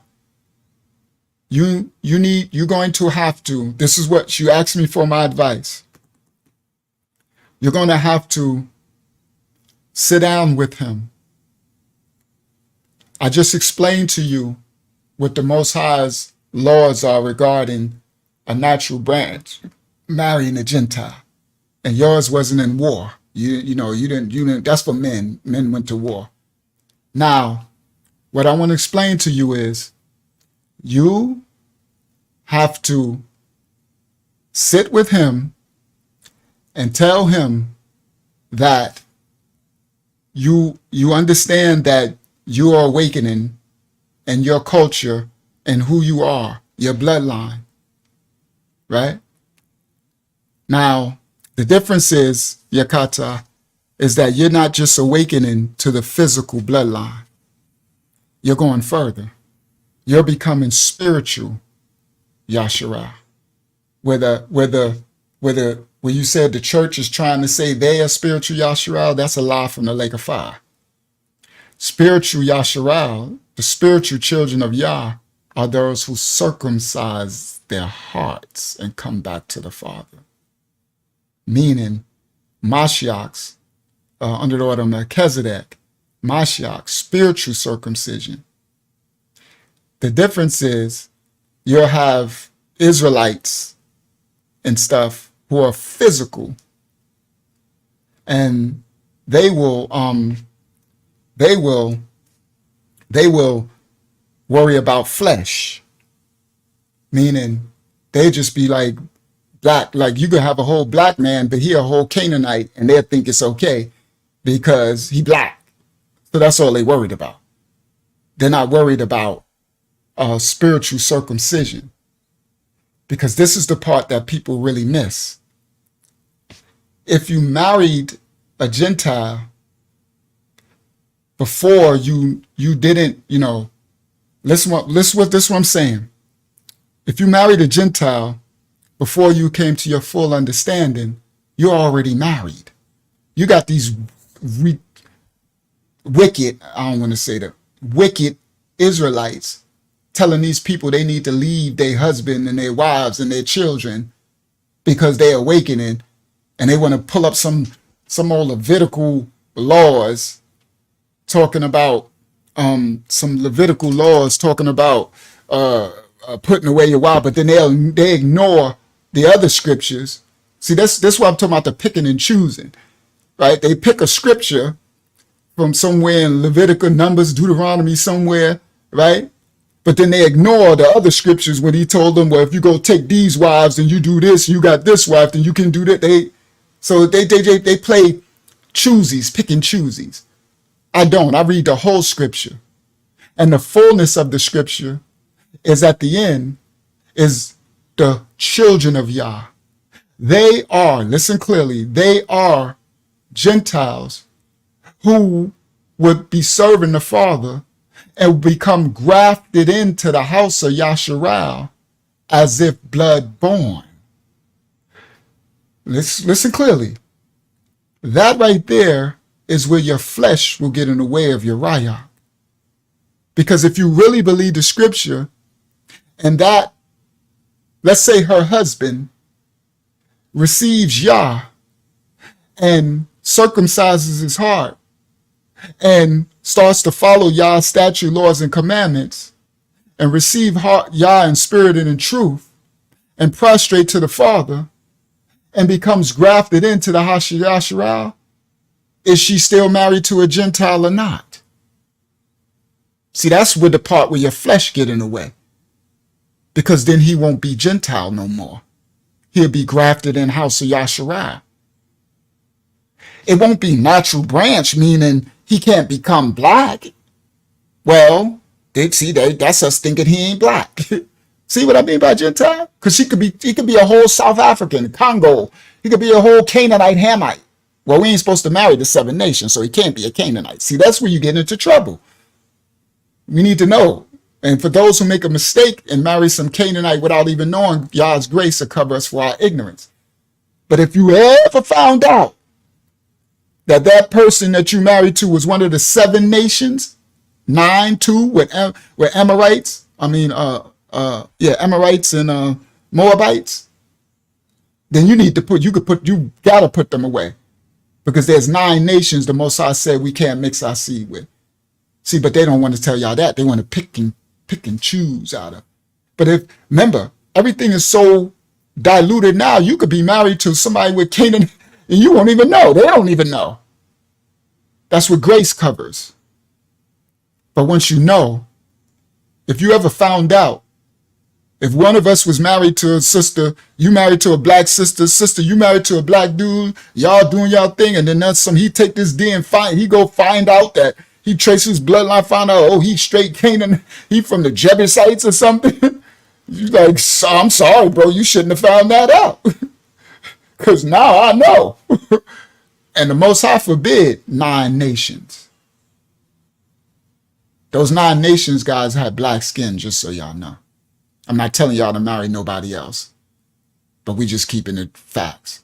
Now, you got Nephilim, yes, you got other mixed nations and seeds. Nah, but we don't cherry pick scriptures here. And we understand, listen, sister.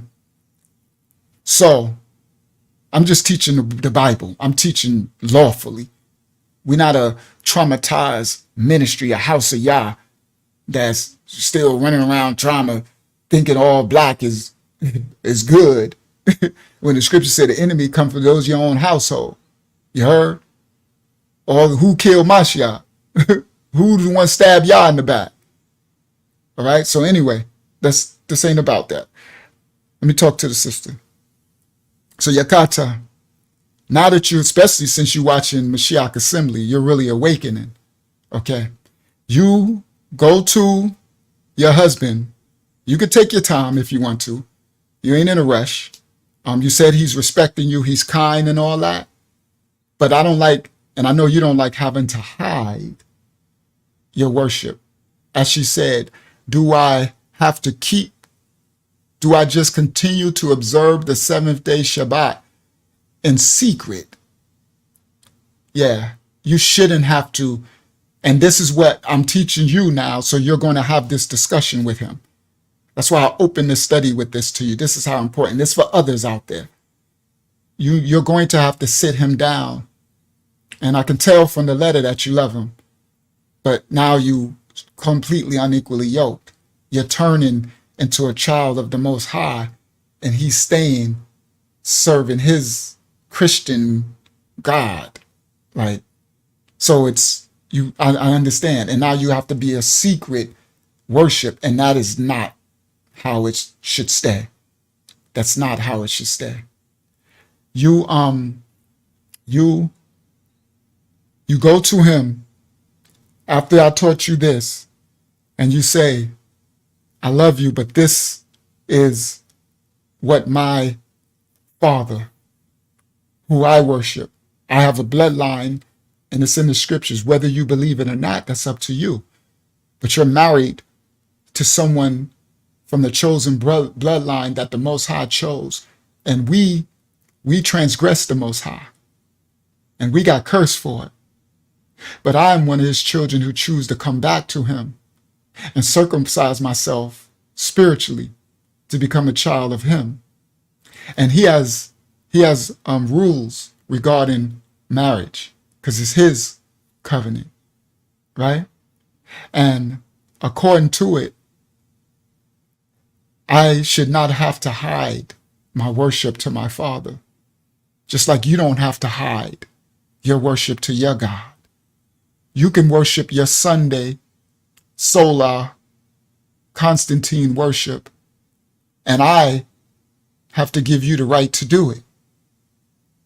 But I should be able to, on the first day, but I should be able to worship my Creator on the seventh day.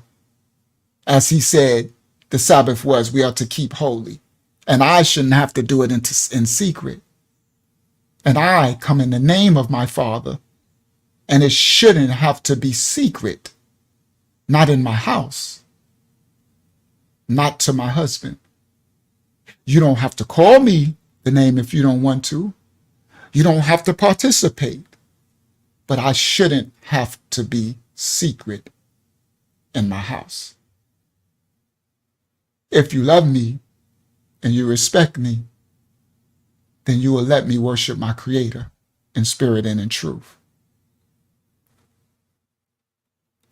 But I can't do it in secret anymore.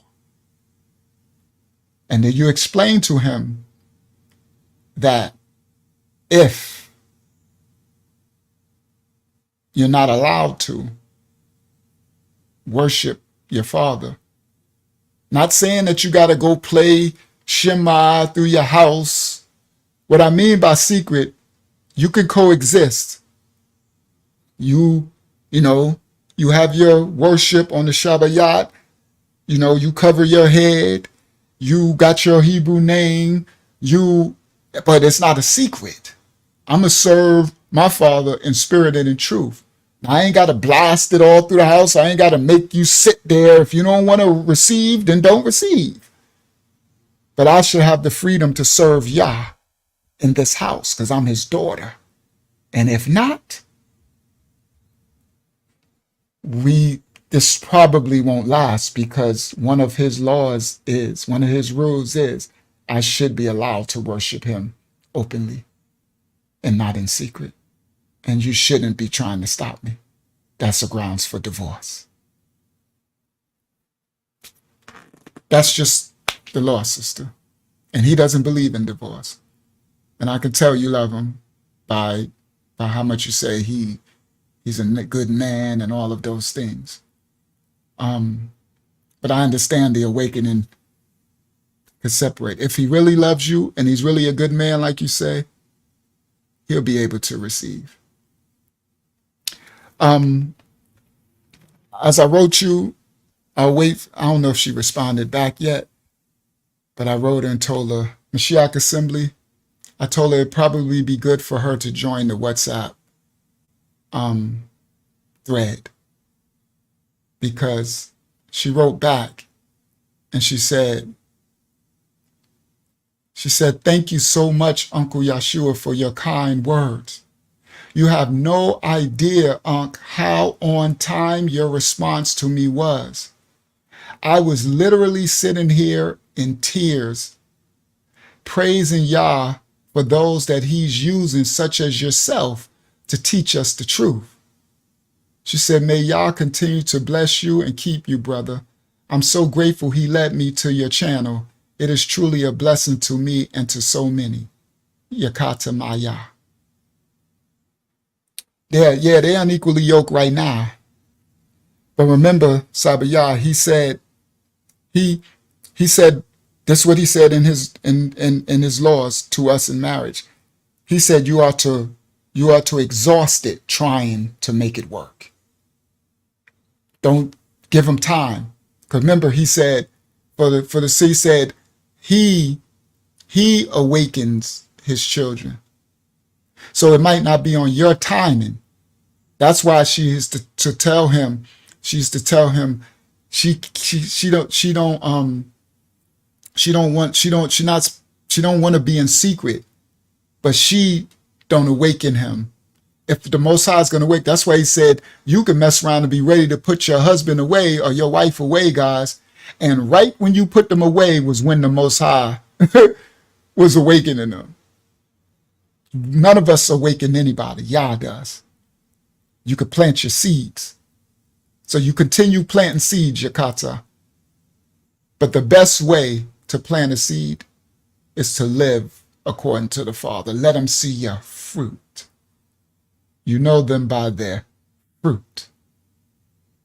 So I will, once I hear back from her Mashiach Assembly, if she wants, because I know she's probably very lonely and don't have, I'll give her the WhatsApp so that, you guys are pouring into one another and stuff, and she'll have some sister Yakatas to be able to, to be in the presence equally yoked while has a dilemma in her household. Guys, there are dilemmas. There are people that awaken. They have whole, full families. Okay? Yes, continue to pray for him and trust in Yah's timing. Absolutely. There are people that got whole, full families. You got these wicked camps and leave your husband, the devil's a lie. Y'all ain't telling you to leave them babies. Devil's a lie. You better know the real script. Y'all better understand spirit and the truth. You've been and left that Gentile man or woman, right? Before y'all could even awaken them, and they respectful to you and all that. You already married, and then get you a whole Israelite natural branch, whole devil. You even got you a whole wicked, run your life raggedy enemy come from your own house, or all Yashral and Yashral. You been got you a whole camp, lake of fire bound, fleshly, Deuteronomite, Levitikites. They ain't circumcised to the Most High. They circumcised to flesh, Israel, the blood-born identity. All right, so just wise, guys. Use your wisdom. If the Most High is blessed, if you blessed with a wife or a husband, and they love you and they're kind and respectful and they're willing to receive Yah and spirit and truth, and they willing to circumcise, or the ones who, man, you go through your whole life not finding nobody. And Sodomites, that's a good one, Yah Dylan. Like the Yakata Sarah said in her question, Sarah said, she said, how can we find someone to marry since we're so dispersed? Yakata Sarah, it's hard. The only way I could say is join a Israelite ministry like this, but a good one. Not just because they saying they Israelite. You've been enjoying it. Get you a whole wicked camp dude that is just, you might as well, one like this and be amongst it. And over time, there are people in our ministry who we have one getting married now. All right. We have a family members in this ministry that are getting married. They met here, and they're getting married next week, Yah willing. They've been in courtship with me. They've done it legally, lawfully. They've been in courtship, and they met here. All right? And they did it correctly. Unc, I think I'm interested. And we went through the courtship process. No dating, none of that stuff. No touching and fondling. And now they're going to get married under the Father. And if they ever want me to announce it, I will announce it to the ministry. It's up to them. But praise Yah. So, that's how, Sister Sarah and others. It will behoove you. It would be better to marry one that's already awakened. That's already, kind of equally yoked. That's the easiest path. But you could spend 10 years and not find. So I'm not going to tell y'all, don't you find someone that might love you, you pray to the Father for them, but you keep your walk with the Father, and you pray to the Father for their soul to try to awaken them. All right. That's enough. Praise Yah. All right, Yakata. May the Most High cover and bless your marriage and your union. If it's all in his will, if that husband of yours is actually his son, meaning come from the Father, not serpent seed, not some Canaanite blood, Canaanite, is able, and if it's in the Most High will, may in the Most High's timing and will, he receive the Most High, then all blessings and prayers are over that in the Father's will. May he also respect your relationship with your Creator and allow you, not in secret, to worship your Father in spirit and in truth, and not have to have a double life. God won't lies. Praise Yah's holy name, his rightful order. All right. All right. So let's continue. Whew, I'm hot. Let's where am I go? Do I do these? Hold on, let me see if I'm gonna do these, or let's just get to the lesson. Let me read these because I got some questions, and we already how many hours in? We 2 hours in. Let me look at the questions first to see if I'm gonna answer them next week.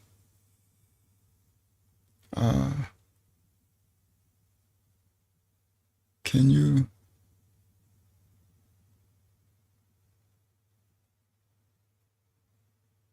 All right, some of these are a little quick. So good, I answered Sister Sarah Price. She said, how do Israelites get married? We are so scattered. Like I said, join a righteous house, Sister Sarah, but be very careful where you join it. Because I would, all right, people not gonna like this, but I don't care what y'all like. This is just my raya. I would rather you marry a children of Yah, a child of the Most High Yah, than an Israelite.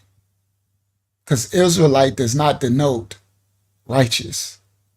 That does not denote child of the Most High Yah in spirit and in truth. You could be an Israelite and be a whole, get your butt right to the Israelite lake of fire.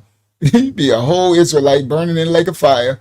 You be a whole Israelite stabbing Yah in the back, transgressing his law over and over again, right?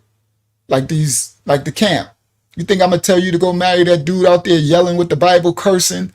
Think I'm going to tell you to marry Pastor Dow, cursing and drinking liquor? He like this. He teaching, cursing, you mother, you itches, and then he drink liquor. And then read the book, Psalms 134, shit, and he drunk. I'd marry a child of the Most High Yah. You know them by their fruit.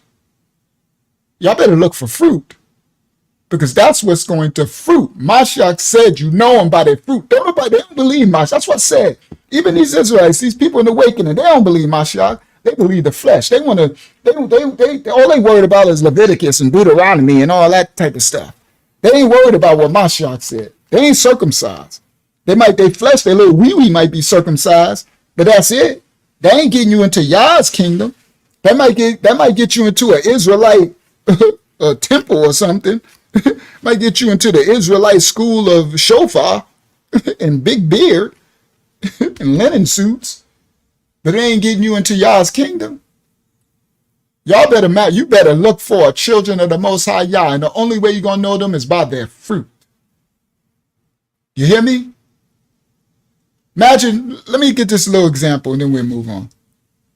Imagine you've been struggling You've been trying to find a righteous man, a son, a daughter of Yah. You've been all through these Israelite camps and everything. You done dated some. They just turn out just as wicked and crazy. And here you are, you getting older now. Now you older, it's been 20-something. You like, man, I can't find nobody. Then you go on a vacation. And you go on this vacation. And you on the tour guide. You go to the tour. And the tour guide, they take y'all, you and your girlfriends or whatever. Y'all on the vacation. Or you and your dudes or whatever. Either one, boy or girl. And y'all go into some remote jungle somewhere in some land somewhere, and y'all meet the native tribes or whatever.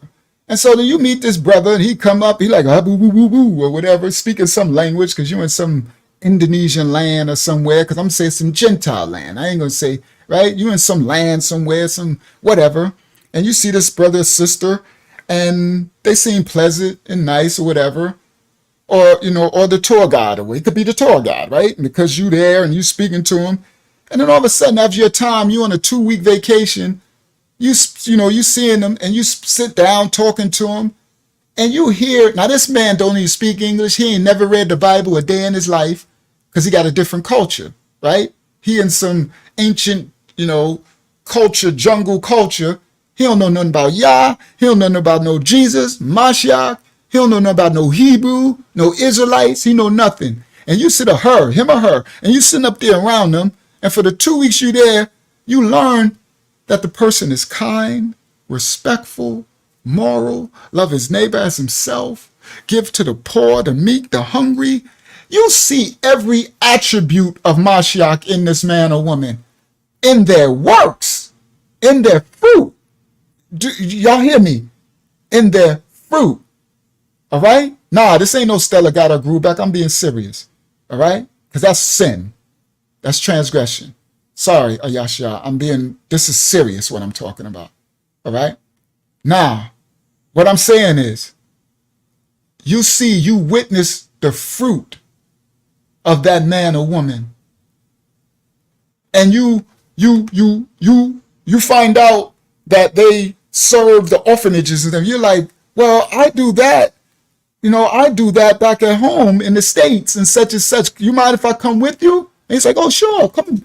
And then y'all go and y'all serving the poor. And then you seeing the work. Then you meet the family and you learn from the family and the mom. And you see that this man's fruit, this ain't no game. This man lives the work. This is a child of Yah.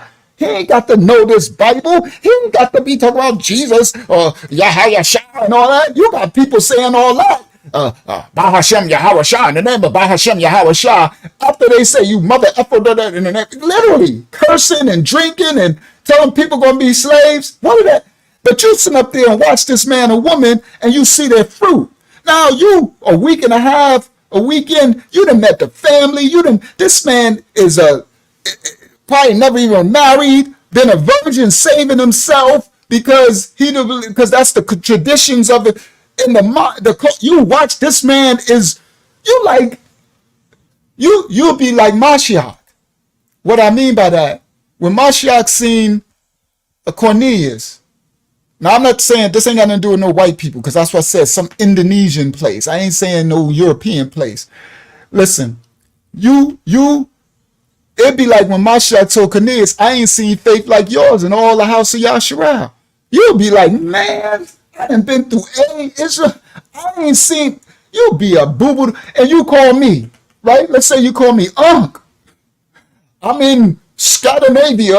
I'm in Skababubu, Indonesia. I'm in the Costa Rican, wherever, right? These Gentiles. You like, Unc, this man is, I met this guy. This is a child of Yah. He's feeding the poor. He's feeding the hungry. He don't curse. He don't steal. He don't lie. He don't murder. He don't do no sin. He's just serving the poor. You see the attributes of Mashiach. I want y'all to understand. This is bigger than flesh. This is children of Yah. That's why Mashiach said you know them by their fruit, Mashiach. Because if you're looking for fleshly flesh, you're going to get flesh. If you're looking for Raya, then that's what you'll find. I used to look for flesh. And you know what I used to look for? Nice body, beautiful lips, beautiful skin and hair. Definitely one of them black. You heard? And what are like the darker one too. Something about when they really dark and stuff. Not saying I got all that extra preferences, but I didn't mind either way, you know.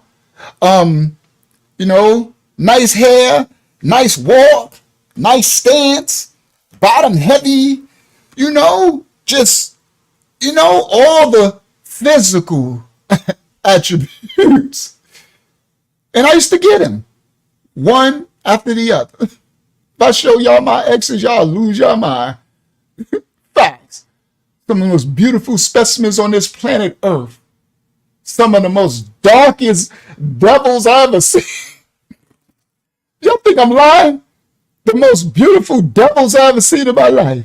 Not saying that they devils meaning, I don't know, they devils to me. The way they spirit, those riots take over them, they be devils to me, adversaries to me. Y'all will meet them and be, oh, she's nice, or he's nice and beautiful. I had to learn I can't look for flesh anymore. Oh, I'm peeking. Thank you. I can't look for flesh anymore. I have to stop looking for flesh. I have to look for Ryak. I have to, you got to know them by their fruit. No more. I need to find children of Yah, not children of Israel. Y'all hear? I don't give a crap that you Israelite. Are you a child of the Most High Yah or not? Because Yah is my goal, not Israel, not Jacob, not Yasharal, not Abraham, not Shem, the Father. Are you a child of the Father? And how am I going to know that? By your fruit. Take your time. That's what courtship is for. Take your time and sit down and watch the fruit unveil itself. That's why you don't rush. That's why this ain't no race. You need to sit down and observe. And the fruit will reveal itself. And if you find a man or a woman, I don't give a crap if their skin is purple. If they're a child of Yah in spirit and in truth, you'd be a fool not to grab a hold of that. You might not never find it again. Blessed are you that find a child of the Most High Yah. Y'all think it's blessed are you that find the children of Israel. Wrong. Wrong again. All Yashral ain't Yashral. Enemy will come from those of your own household. Yeah, not by lip service, by fruit. That's why I said take your time, Anayah. Take your time. It'll come to light. It'll all come to light. That's what courtship is for. It was a long process. And there's no kissing, no hanky-panky, none of that. Ain't no draws. Courtship. The Most High has laws because he will reveal who they truly are through the courtship. The race is not for the swift, but he who endure. The courtship will reveal who they really are. The courtship is your safety. That's the revelation. That's the fire. The pruning. Yeah, they're going to be all over you because they, you gorgeous or whatever. They attracted you. You don't got to be what people think is physically, because beauty is in the eye of the beholder. People be shocked, right? They used to be my sister. I remember years ago when, I'm always trying to find a good woman. And so she worked at this job. She trying to hook me up. And she was shocked because I said, no. She said, I thought you would want this. No, everybody think that. You would think I want the big. No, I'm like, that ain't. So she was shocked. So you'll be surprised. Beauty's in the eye of the beholder. You'll be surprised, shocked what you would fall to love from their character, from their fruit, from the, what you will fall to like, I love this person because you love the person, their soul, their spirit. When you can look past the person's physical and see the Ryak, that's who you're supposed to be marrying. Ryakin in truth. No, you're looking for flesh, you're going to get flesh. All right, that's enough for marriage stuff. But that's important because the Most High said it's not good for man to be alone. He created us to be a union with another, the two to become one. All right. Now, there is an allotment for multiple wives. This ain't about that for those who really know the Bible, but it wasn't for sex purpose. It was for the covering of women, because there will be women uncovered in the day when it comes. There'll be a lot of women uncovered. So that's what the polygyny, not polygamy, the polygyny law or allotment was for the covering of daughters under the house of a name. That's why I'm gonna bring the original Hebrew. You will understand the name covers. So it ain't about sex. Yes, why it said Jacob didn't even want 4 wives. Exactly. So again, that's not sexual. Now, of course, these fools, they doing it now because they're trying to find loopholes in the scriptures. I can have multiple wives when you can't even raise yourself, fool. You can have multiple wives. The devil's a lie. You're a multiple fool. You know, sit up here, you just lusting over your flesh. It's not about flesh. You have a wife that you can make a covenant with that conjugal ain't included.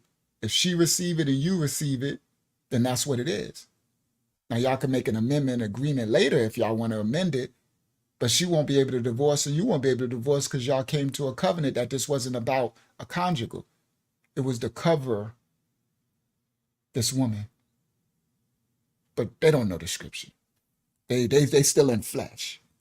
People are in flesh. All right. So, all right. I did that. That's more than I thought. So Yak Dylan said, Unc, is cooked food, sorry, Hakim, I'm reading from the ones from last week, the ones I sent you last week. If you could find them, you could read the next one. This one's short. Yak Dylan said, is cooked food basically dead, Unc? That's interesting. In a way, yes. But it's not flesh and blood. But in a way, I guess you can say that. I don't know. Because like if you cook the greens, well, if you cook it too much, you cook all the nutrients out. No. Know why, Yak Dylan? Because when you eat from the original diet that the Most High created us, when he said the herbs of the field, right, which will heal us, and the fruits of the trees. When the food that the Most High gave us dies, we can't eat it, meaning it will make us sick. It becomes moldy and it dies. Let's say if I cook broccoli, right? I steam my broccoli or something. It's not dead. It's not moldy. It's not dead. So no, it's not dead. Now you can destroy it to the point where you kill all the nutrients in it. But when the food, this is a perfect example. Let me show y'all what I mean. Take fresh broccoli, right? And then let it cook one, right? I don't care if you boil it, you can even fry it, whatever, steam it. It's better to steam, guys, just steam. But cook one and then take the same fresh broccoli and leave it out and let it die, meaning let it mold, like let it die, right? Past its expiration, and then cook that and try to eat it. I can guarantee you, you'll receive like, this is not the same as this. No. So praise y'all. I didn't know that answer, but I just got it, Yak Dylan, that's a very interesting one, I guess, but no, it's not the same. When the fruit or the herb of the ground, when they die, When they go rotten, it's now a way that we can eat the dead thing, and people not gonna like this, which I had to stop. Y'all gonna be mad at me for this one. It's like eating a pickle. That's a dead cucumber. And the way that they make it where you could eat it is they put it in water and they do all that stuff like entombed. That's like a esophagus. I forgot how you say that. They entomb the cucumber in juice and water. That's why when you eat it, it's so sour. And I love pickles. I do. I used to love the big fat ones. You know, I'm from New York City back in the days. We used to have those big fat pickles. You bite it and the juice go everywhere. I love pickles on my vegan burger and all that. But I love the Most High more. So it's dead. Yeah, they embalm it. Facts. They embalm that thing. That's a dead cucumber. Just so y'all know. Yeah, now that's death. It's dead. All right. So, anyway, for those who love pickles, I'm sorry. Well, you know, I just won't eat it no more because I can't eat a dead thing. I just can't. Because I know the Most High don't want me to eat no death.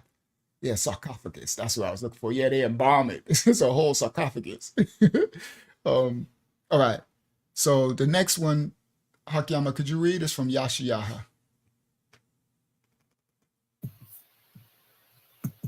The next question is from Yashayaha. He asks, do you think that sin caused the alternative to become the main choice? Meaning, the original garden got pushed aside for the alternative, adverse, flesh and blood? All right. And we only got one more, and then we're going to get to the thumbnail and get started. Hopefully, Yasha can hang in there with me a little bit because we got a little bit of reading to do. Hopefully, you can hang in there with me a little bit. So Yashayaha, our brother on the screen, the one that sings "Satisfy the way I live, the way I live," the one that be making all those jams to the Most High. He said, "Do you think that sin caused the alternative to become the main choice?" So what he's saying is, do you think that sin of Abriya is crazy? She said pickles with peppermint sticks in the middle. I ain't never even heard of that crazy concoction. That is like, what? A peppermint stick in the middle of a pickle? That is insane. I never even heard of that one. So what he asked me, he said, the sin in Genesis 3 and 6, when Adam and Eve, he said, so before Genesis 3 and 6, when they brought sin into the world for their transgression, he's saying before that, he's saying, do I think that the sin that they used with their free will, Adam and Eve in Genesis 3 and 6, when they chose to go against the Most High's will, he said, do I think that caused the alternative to what the Most High told us to be to us for meat? The food, the herbs of the field, the fruits shall be to us for meat. Non-flesh and blood. He didn't say we eat no dead thing, no animals. He said, do you think that sin caused the alternative to the Most High's law for what we are to eat to become the main choice of us, his children? Meaning the original garden, the Garden of Eden, where the fruits shall be to you for meat, right? The herbs of the field, it got pushed aside for the alternative, the alternate, adverse, eating flesh and blood. Yes, Yasha, because the sin is death. Sin is transgression of the law, and transgression of the law brings about death. So the alternative, the adversary, absolutely, the adversary, meaning when we were righteous, when we were lawful to the Most High, keeping his law in the first 2 pages of Genesis, when it was very good, before they brought sin into the world and transgressed the Most High, there was no eating flesh and blood. He never told y'all to eat no fish and no chicken and no steak and no none of that crap. He never said eat none of that. But then with their sin, they created a second world. Now they got Hasatan's heart lodged in their body and is continually. So now they desire dead things because sin is death. So now they're like born dead. That's why you have to be born again, guys. That's why we have to be born again in spirit. So a lot of these Israelites run around in their flesh, they still dead. That's why I said you're looking for children of Yah, life, and it's past your identity. You got these Israelites running around here still in death. That's why they don't have the light of Yah in them. Do y'all not understand? The awakening is a sleep. Their eyes wide shut. These people think they're awakened. They have no idea. They still ain't following Yah. They following Moses. 613 law of the flesh. Israelite, we the people of the book. See, spirit, Rayak. So once we created with our free will, Adam and Eve created us. Now we're born in sin and iniquity. So we desire with our heart, we desire what? What the flesh wants. So what does the flesh want? Itself. So what do we desire to eat? Flesh and blood. Because you can't get the blood out of the flesh. Sorry, not sorry. You're lying to yourself. So we desire flesh. That's why he says we need to circumcise our heart and get rid of it. So yes, the alternate became, because that's the law of this world, the second world. That's why we're supposed to be in it, but not of it. So yesterday, I actually went out on a courtship for the union of I went out on a courtship date with those who are courting. And when I went out, because I have to chaperone their courtship, like I said, this is a real ministry. I was tired, but I have to do it, right? Because they about to make their union with the Father. So this was their last really courtship before they get married under the Father. So I didn't get no sleep and I went out. So now I'm out, we out, and we in the world. I ain't been out I barely get out the house ever, right? When I do, I just go to work out and come back home. So I'm out and we out in Publix amongst thousands of people. We at this big place, I don't want to tell y'all where, in Orlando, thousands of tourists. And I'm a circumcised man of the Most High. So I ain't been out in so long. So, of course, you got people all over. You got the girls with their naked clothes and just, you just got sin everywhere. And I look and I'm like, I am so in this world, but not of it, that I'm circumcised, right? And the daughter of Yah, she there, got her head covered and all that on her courtship date. Out, I saw one other sister with her head covered, and it was actually a Jewish girl. And I remember I seen her, I said, that sister got her head covered, and I looked, but then the guy with her, he had a little hammock thing on, the little small hat thing on. I said, oh, they're Jewish. She might be one of them Jews who covered their head. She had a scarf on her head, right? So anyway, another aspect is when we was about to leave, the Yak was like, hey, Unc, thank you for, chaperoning our courtship. You want to get something to eat? Like, I'll pay, I'll pay. And so, because, I was ready to leave. We tired, all that walking. And so now we going to get something to eat. So what we got to find? A place that's going to serve something that ain't got flesh and blood in it. Right? No, not the cube. Not the cube one, the small hat, the little circle thing they wear on their head. Not the cube thing. So again, So we go into these certain spots and they might have one or two, like, right? What they call vegan, no flesh and blood. So because I died to the flesh, guys, I conquered it. I don't desire flesh and blood. So yes, the alternative, Yasha, became the main choice because everybody's still in their flesh. So they desire death. Flesh is sin and is death to the spirit.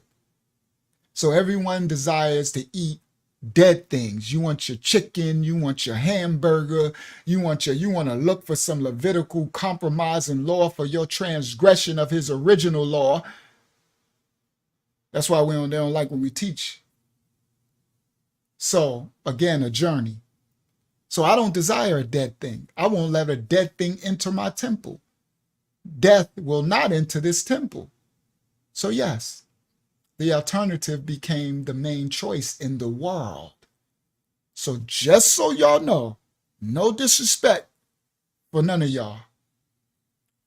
If you still eating flesh and blood, death, you're still in the world.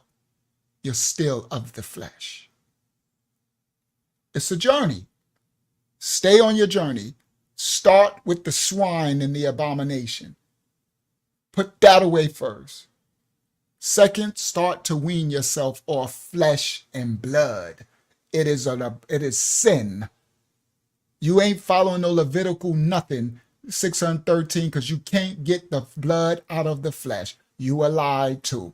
But I ain't going to lie to you, and I don't care what your feelings. I'm going to tell you the truth. Raw and cut, no chase. That's why I ain't that popularist. I'm not the most popular Hebrew. Because I'm the one that tell you the truth. I don't care about your subscription. I don't care about your like. I don't care about none of it. I don't care about not one piece of it. I'm going to tell truth to power, raw, uncut, with no chaser, whether you like it or not. Because when I get to the judgment, the Most High definitely going to be like, well, my son, you did your thing. You did, no matter what it was, no matter what you was up against, you spoke by truth to power, and you weren't scared of those niggas down there. That's what you gonna say. You wasn't scared of none of those, none of those rebellious niggas down there. You heard?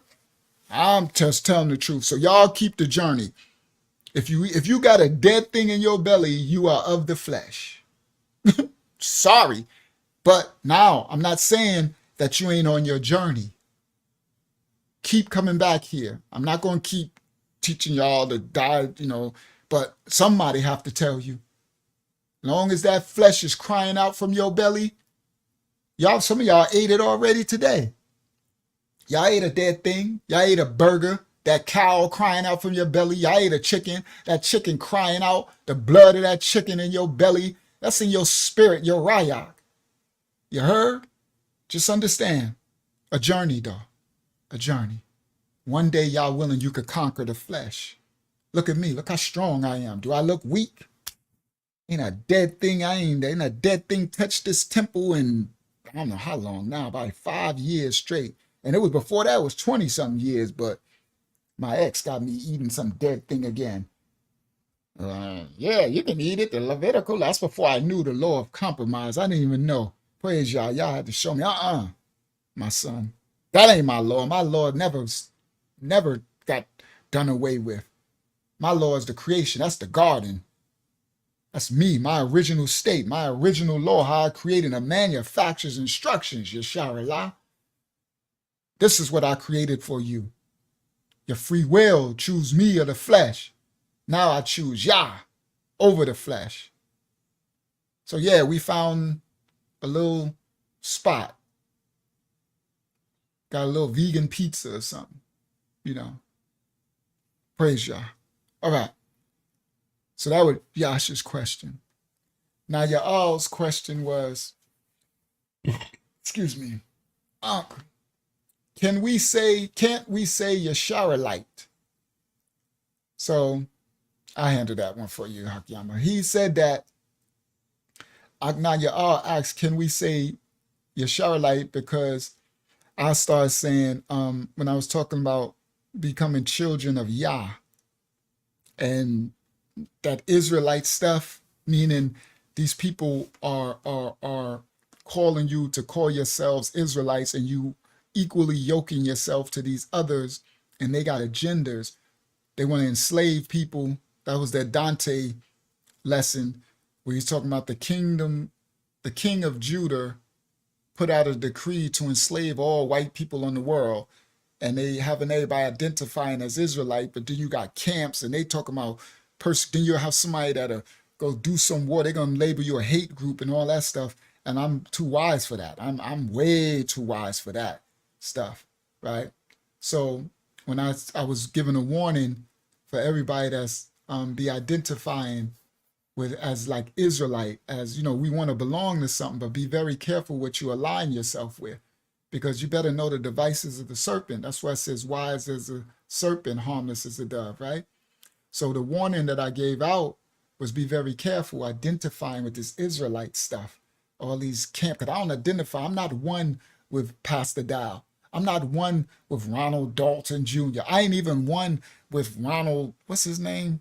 Ronald Charles, True Phonetic. I ain't one with none of them. First of all, I'm circumcised. A lot of them got flesh and blood all in their belly every time they speak. They got the death. Like, I'm not one, so I'm not aligning with their doctrine. I'm not on one accord. I'm not equally yoked with none of them. So why am I going to label myself something and they label themselves something? So that means I'm in agreement with it. That's the law of the land that we in. Nah, I'm not boo-boo the fool. So when I'm warning them, I'm putting out a warning, and I'm going to keep putting it out. Be very careful, children of Yah, identifying yourself in public or your social medias and stuff as an Israelite, because everybody checks social media for everything. That's your record. Everything you write on that social media and stuff, identifying with. So it's going to come. Don't say I ain't warned y'all. It's going to come back, because you can't take it back. You did it with your free will. You align with this. Well, this person's a killer, and this person's this is their doctrine. You aligned with it. We're called to be wise as a serpent, but harmless. So I'm going to warn the children. So now Ya'al was like, okay, so can't we say Yesharalite? Yeah, you can say it. The difference with me is I don't care about all these titles. See, once you'll get to a point, guys, where you'll grow past titles. Because us being so-called blacks, everything was so stripped from us that we want to belong to something. That's why we join every organization. We are Buddhists, monks. We've been in everything, Islam. We everything under the sun, right? Because we want. Once you can get past the titles of wanting to be a Yesharalite or Zezentites or wanting to be, I'm a child of the Most High himself. That's it. I don't need no title. So yeah, you could title yourself Yesharalite. You could title yourself whatever you want. The funny thing is, only thing they got to do is be like Yesharalite. Yeah, that's the Hebrew alliteration for Israelite. So you still say, right? But I don't need none of these titles. Because at the end of the day, listen clearly, the Most High is not at the judgment going to ask you, are you an Israelite? You're not going to be judged on if you're a Yesharalite or not. You're going to be judged on whether you was his child or not. Do y'all not understand? I want y'all to understand that. Yesharalite, guys, means children of Israel. Y'all hear me? Children of Yasharal. Yasharal was a person. His name used to be Jacob. That's a bloodline, a flesh, not a spirit. That's a physical bloodline. Like my dad. My dad did not serve Yah, and he's dead. So he's probably in Sheol. I don't know what personal relationship we want, but I ain't see nothing his whole life of him consecrating himself to Yah and doing the work of Yah. So he more than likely gonna go to the lake of fire, but that's still my bloodline. Do you get it? That's still We same bloodline. That's still a child of him. That's all that Yasharal is. It's a bloodline. When you get to the judgment, Yah is going to know whether you was his child or not Jacob's child, not Yasharal's child. Yasharal's child ain't getting you into the kingdom. Being Yah's child will. Y'all, hopefully that explained it all. Because that was the most simplest way that the Raya, thank you, Raya. That was the most simplest way that can be explained. When you stand in front of the Father, he want to know whether you his child or not. He is not going to ask you, was you a Yasharal's child? Your works is going to let you know whether you was his child or not. Your flesh should tell him you was Yasharal. You see the difference? Oh yeah. Your flesh will tell him, oh yeah, this is child of Yasharal. Okay, well, what did he do? What was it? Did he become my child or not? Y'all see the difference? Y'all gonna say, oh yeah, okay, let's say coming up next, right? We at the judgment. Mashiach there. You got an MC that's hosting. I'm making a jokey joke. You got an MC that's hosting the judgment. They're like, all right, coming up next to the stage. from the Isle of New York City, born in the year of 1975, coming up to the stage next. We got, right? Ronald Dalton Jr. Right? And the crowd goes crazy. And he steps on up. And y'all like, okay, we can see he clearly the child of Israel. He clearly Yasharal. He got the whole beard. He got kente cloth. Right? Got his little locks. He might have a staff. He wrote 9,000 Hebrews the Negro books and movies. He done made millions. He done traveled the world. He done spoke. He's straight. That's a straight children of Israel, right? He got your fruit ain't, he know that. Y'all knows every handstand. He know everybody from their bloodline when we don't. He knows somebody that's gonna come up there. He gonna be like, you Canaanite. You thought you was Israel this whole time. You a whole Canaanite. Okay? Yeah, the Shamayam Awards. You know they doing awards. That's why you might as well do the big awards, because they got award shows right now, right? These Hebrew of the Year. That's what y'all gonna be like, oh, he was Hebrew of the Year in 2000 and okay, Pastor Charles Dow steps up. Oh, this is the Hebrew of the Year. In 2000 and whatever, right? So again, you ain't judged off no doggone, Barabbas was a Yasharalite, but he certainly wasn't a righteous child of Yah. Good one, Wyatt. That's a great person to point out, Barabbas. Okay? So it's like, you're not going to be judged on no Yasharalite. You're going to be judged on if you're a child of the Most High Yah or not. And that's by your fruit. This ties into me saying, man, if y'all going to be looking for somebody to marry, look for a child of Yah. Because that's the one you be at the judgment. When it's his turn, you see him step up. You be like, well, I know he good because he's Yah's child. You see? That's the difference. All right.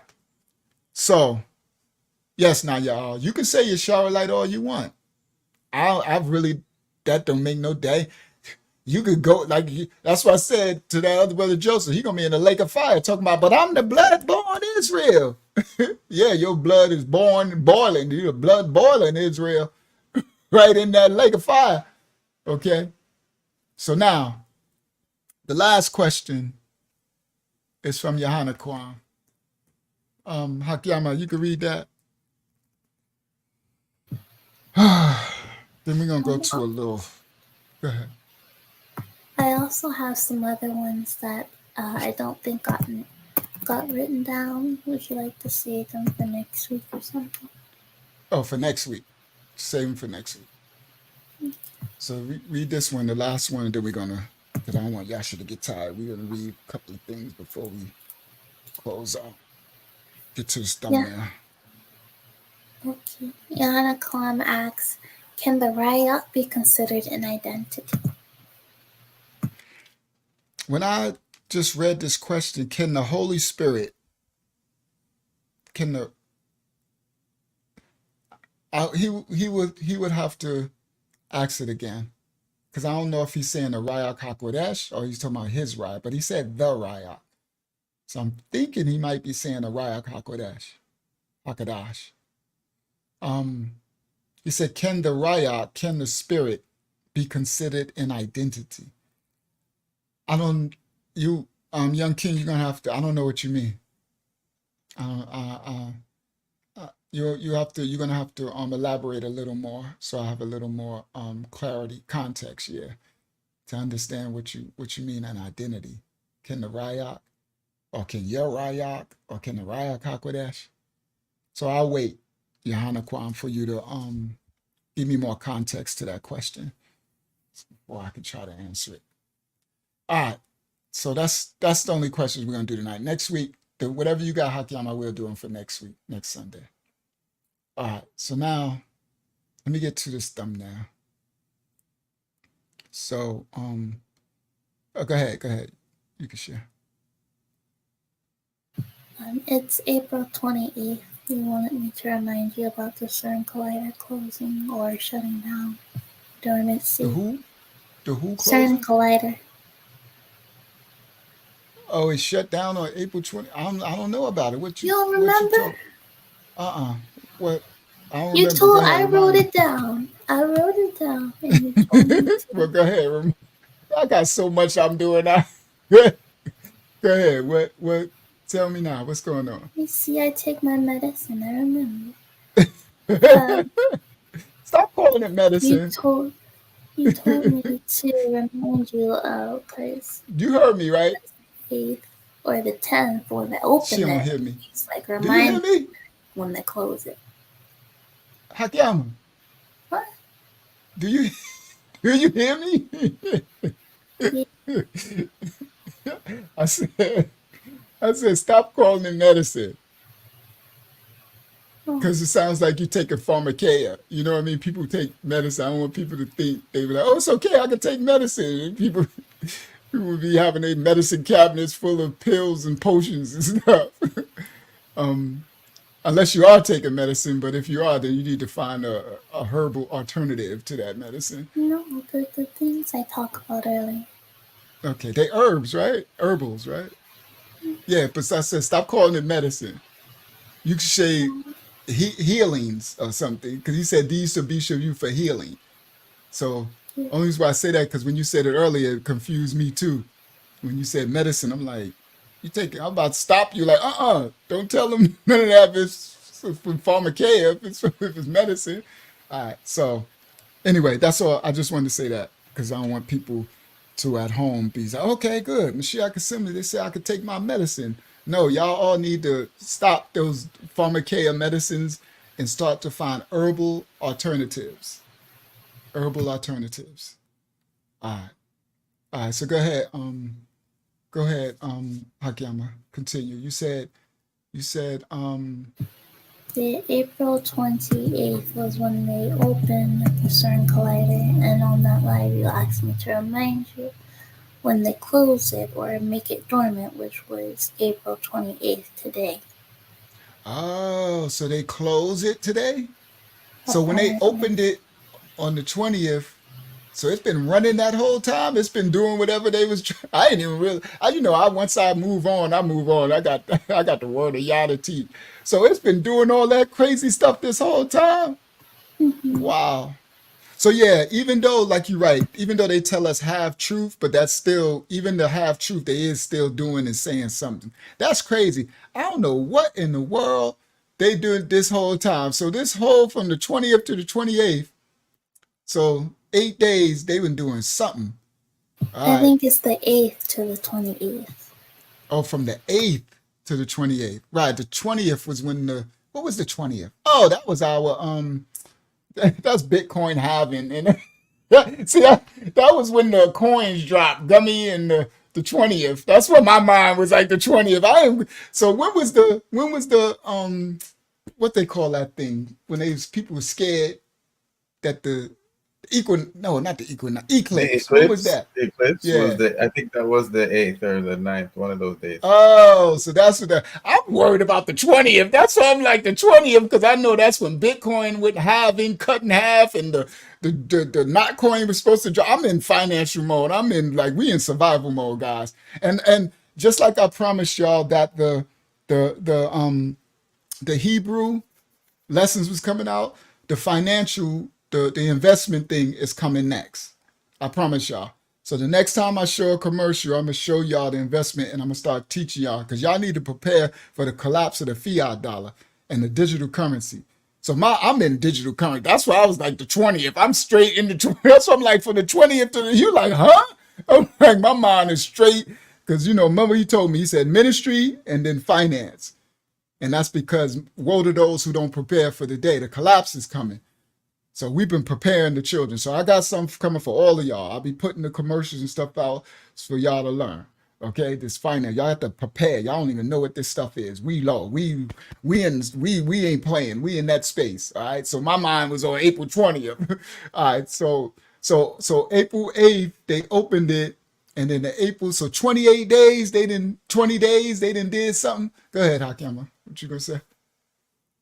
Could you post the last slide? Because I was working and I got Oh, in you there. mean the last The Patreon, the investment crypto. group? Yes. Oh yeah, it's coming. I'm gonna do it after this. I was trying to do, I was gonna do it earlier tonight, and I would have did it yesterday, but I was on the courtship. I was chaperoning the courtship. And then I was gonna do it now, but I had to prepare the Hebrew. But I'll do it. It'll be up tonight because I just have to. It'll be up tonight, and then I got two lessons going on the Mashiach Assembly Patreon. So I know some of those there like, oh, you ain't put up a lesson in 2 weeks. I got two coming. So I got y'all guys. Don't worry. I got y'all. All right. So, okay. So now you said you want to remind me of the April 20th. So now they closed whatever they did. Who knows what they done did? These people are stupid. Them people are crazy. So, all right. So let me see. You don't, the Rayak HaKodesh be considered as an identity as some identify with Israelites, LOL. Okay, he said, can the Rayak HaKodesh be considered an identity as some identify with Israelites? I don't know. I still don't have the fullness of what you're asking, Yohana Kwan. So are you asking that some people who say they call on because I don't see people identifying with the Rayak HaKodesh like they do Israelite. That's why I'm a little lost. You know how people like, I'm an Israelite. I'll never see nobody like, I'm a Rayak HaKodesh. So I'm a little lost. I don't know. I don't know what you mean as an identity. Are they taking it? Because only thing I hear people say about Rayak HaKodesh is like they hearing from him, which a lot of them are not. They think they are, but they're not. That ain't the Rayak HaKodesh. That's their spirit or some other spirit talking to them. So I don't know. Well, no. Well, I'm all right. Without even having your context, without even understanding, I could tell you no. The Rayak HaKodesh is not an identity for nobody. It's his own identity. It's a person, Nij. It's a Rayak, a Sabaoth. It's a Rayak, meaning it's its own personage. It can speak on its own accord, but it does the will of the Father, so it don't speak on its own accord. It speaks what the Father tells him. So it's given a personage. It's a masculine personage. It's a he. But it's a Rayak. So is it an identity? Its own identity, the Rayak HaKodesh. That's who he is. and he's obedient to the Father, and he's the heart of the Father. And that's the only one that if you blaspheme him, you are eternal damnation, and there's no other coming back from it. So it's the heart of Yah. Praise Yah, his holy name, his rightful order. All right. Yeah, it's definitely a messenger. All right. All right. So let's go.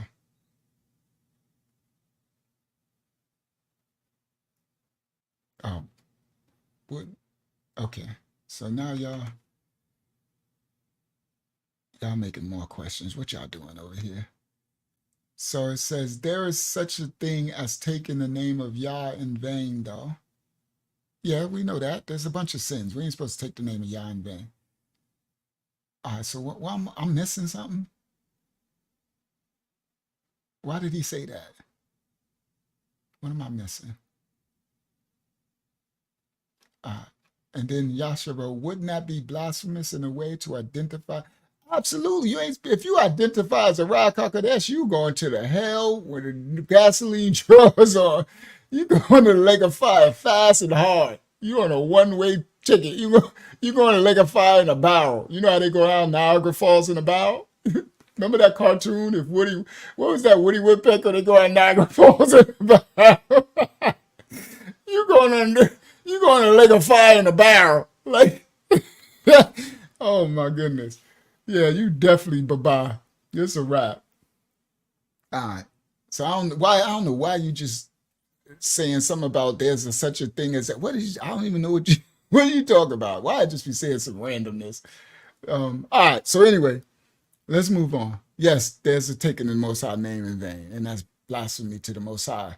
But that is not lake of fire bound. That the blasphemy of the Rayak is only thing that I've seen that is unforgivable sin. That was the only thing I seen in the scripture. It didn't say if you take my name in vain, it's your unforgivable sin. That's a sin. You can repent for that. There's no repentance for blasphemy of the Rayak HaKodesh. That's why you don't want to mess around and play with that. That's the only unforgivable sin. Unrepentable. All right. So let's get to the thumbnail. All right, let me find it for a second. And it's, what was it? Oh, Dark History. Okay, so is it this one? Let me try to open it. Open it. Oh. So, all right. So, let me see. What's my rope? Who is that? Israelite be dropping deep stuff. She said, maybe spiritual children versus physical children after being baptized and receiving the gift of the Ruach HaKodesh, right? Y'all are losing me with these questions. I don't understand. Maybe spiritual children versus physical children after being baptized and receiving the gift of the Ruach HaKodesh, right? All right. I think I know what she's saying. She's asking. No, the baptizing. All right, so there's difference between being physically baptized and spiritually baptized. You don't become spiritual children of the Most High by being physically baptized. You become spiritual children of the Most High by being spiritually baptized, spiritually circumcised. Everything is in spirit. So yes, Yesharallah, the spiritual children versus physical children. So physical children are the ones that are being physically baptized, right? They take on everything and see, but that's the difference. The Ruach HaKodesh is supposed to reside inside. The spiritual children, the Ruach HaKodesh will take a home inside his temple, in their temple. The others, the Ruach HaKodesh is still outside. It still speaks to you. It's still doing it, but it's not inside. You're not one with it. You're only one with it when you become spiritual children. She said the identity thing, yes. So yes, the identity thing is a physical. children. That's why I said one baptized with water, but the other were baptized with the rock and fire. The spiritual baptism is when you become fire, living fire. That's why I say go forth and be the light of the fire that you are now. Because in our private Tuesday Bible studies, we found the scripture that spoke of the light of the fire. You're supposed to be the fire of Yah now, Yara. You're supposed to be Ash, Ayash, in the Hebrew, that we are living fire, circumcising as you go. You're supposed to be the circumcision. You're supposed to be the Torah. You're supposed to be the word of Yah. You're supposed to be the Gamma Yah. You're supposed to be the Aliyah. See? That's when you're not in an identity, you are. That's where Ahaya means, I am. That's when you're Ahad with the Father. You are in his image. When you see me, you see the Father. When you hear me, you hear. You're supposed to be Ahad, one. Then you're circumcised. That's when you're one, spiritual children of Yah, come in his image and his name. That's when you're not worried about the flesh or the things of the flesh. Praise Yah. Y'all questions got me bringing out more stuff. Yanakar said, that answers my question. Okay, he said he was putting the Ruach HaKodesh in the Father's place. I repent. All right, you're very welcome, Yanakar. That's what we're here for, to understand and learn and decipher. All right, present, share screen, window, bang, share. Uh-oh, I can't even see it. Why is I got this thing full screen? Oh, there we go. Nice and big. I learned how to make it. I learned why it wasn't big no more. Now I know how to look. I can make it. Oh, that's what we talking about. Cooking with olive oil now. I figured out, Yasha, why I wasn't getting like this size no more. Because I'll be in attack. Canva won't open no more. I'm going to have to call Canva and like, I don't know what's going on. These spirits attacking me. I'm paying my $12.99 a month. So I'm going to have to cancel that. Because I done found another way. I don't know, man.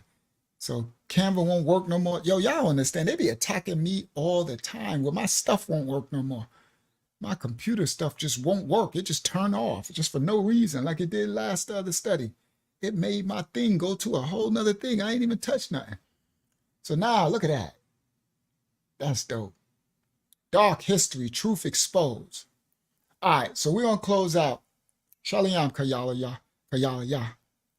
We're gonna close out and I'm gonna do it for Kayala Ya because his name is such a strong Hebrew name. So Kayal Yah, where you got Ben Yisrael, young king, if you will mind, change that Ben, that E, to an Alayaf, to an A, and that will be Bon. And change that Yisrael, that extra E you got, change that to an A. And it'll be Yasharal. And once you do that, young king, you have a very strong Hebrew name. All right? Because with that Ben and that L at the end of that Yasharel is another god, a Phoenician Babylonian god. All right, guys? Y'all, we have to start to learn. And it's one thing when it's in our name. That's why I'm warning you guys, because in your name, you're calling on, you're coming in the name of that. So as we learn to keep coming out. We keep emptying, shedding, and we're coming back. So when y'all gonna see when I drop this series, right? When I keep dropping, so I'm gonna keep dropping the Hebrew series. Y'all gonna learn when y'all learn the original picto, not this paleo crap, not this. Then y'all gonna understand what I'm talking about, and y'all be able to be like, oh wow, thank you, Unc. All right. So a lot of us got other gods in our name and we don't know it. And that's some of y'all got some very powerful Hebrew names, but then y'all be like, y'all have an I or an O in there, and I'm like, that's not you can't mix the holy with the profane. But the grace of Yah covers us because we didn't know something was profane. But once we do know, once we know, all right.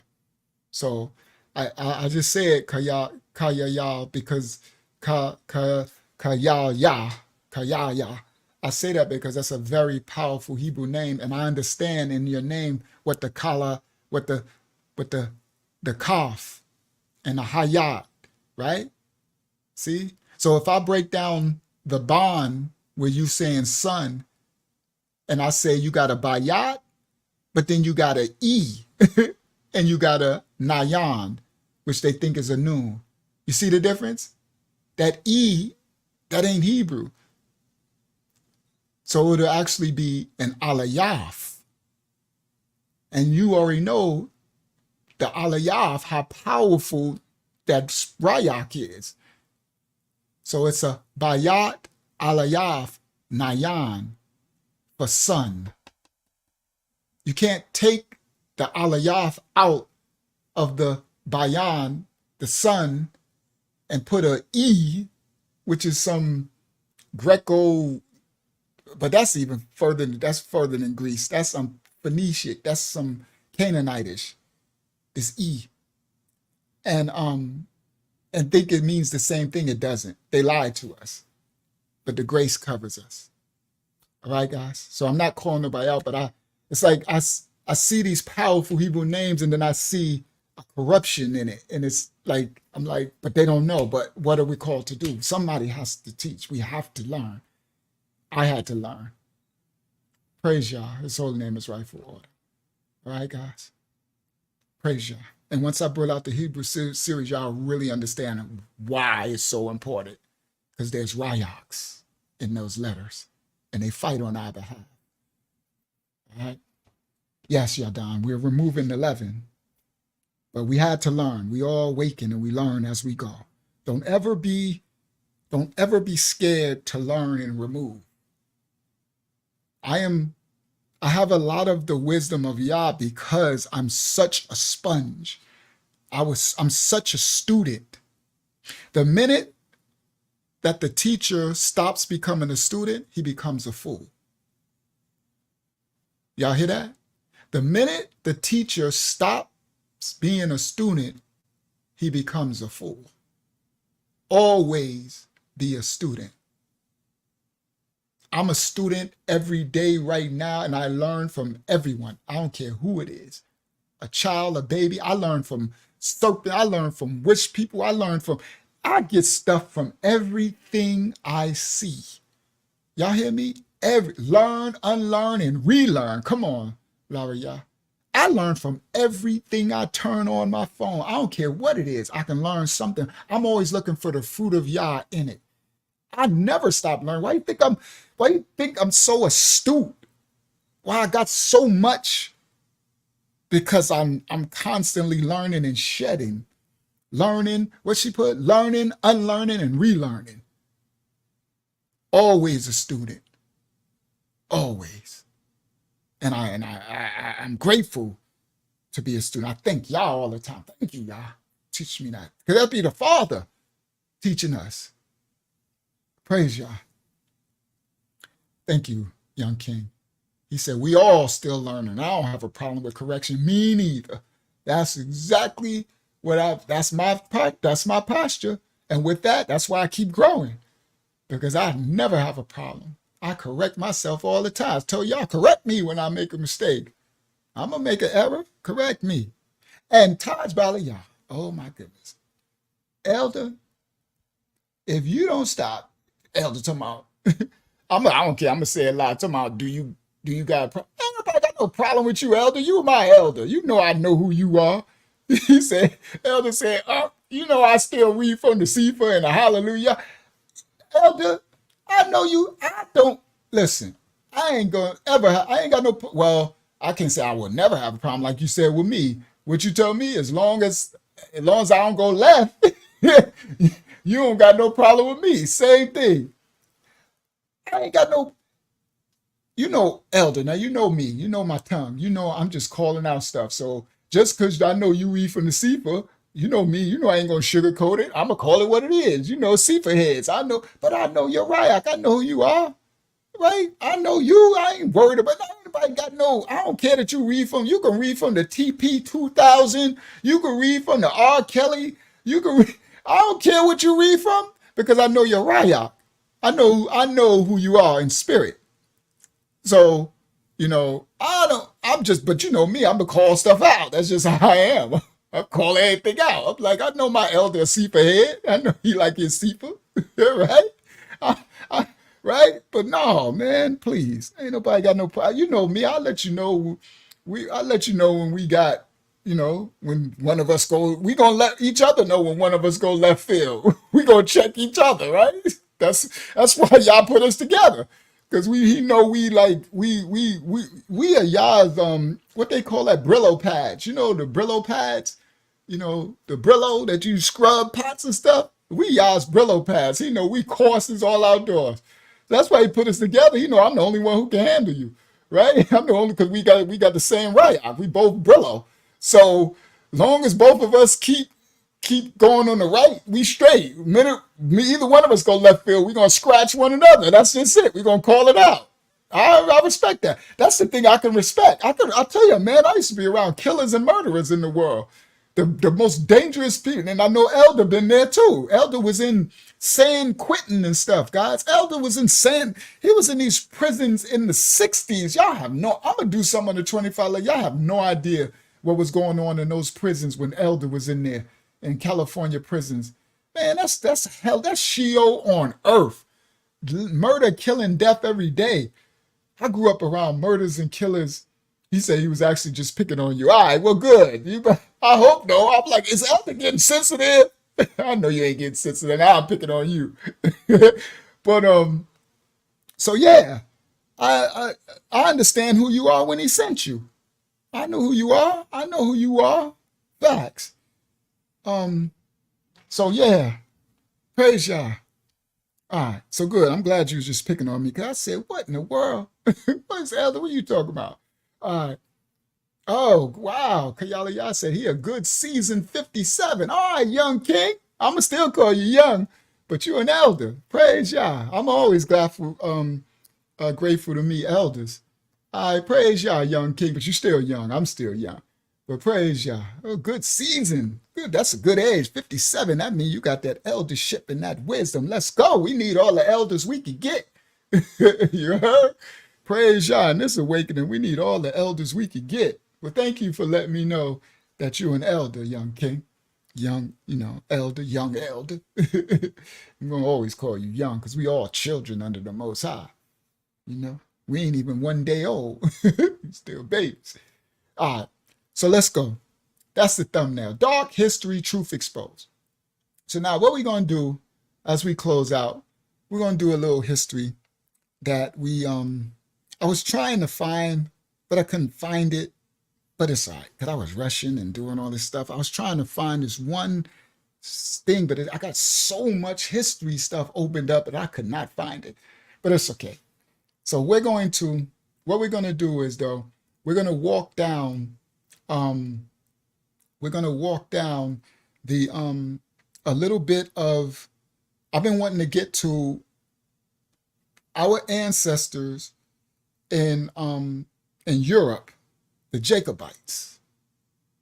The Jacobites was the kingdom, the King James and the Stuarts, the bloodline in Scotland, Ireland, Welsh, whatever, Dutch country, whatever, Welsh, Britain,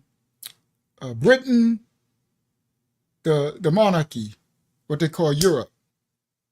We saw in the other books where we went into these lands from, some of us escaped from the Assyrian captivity.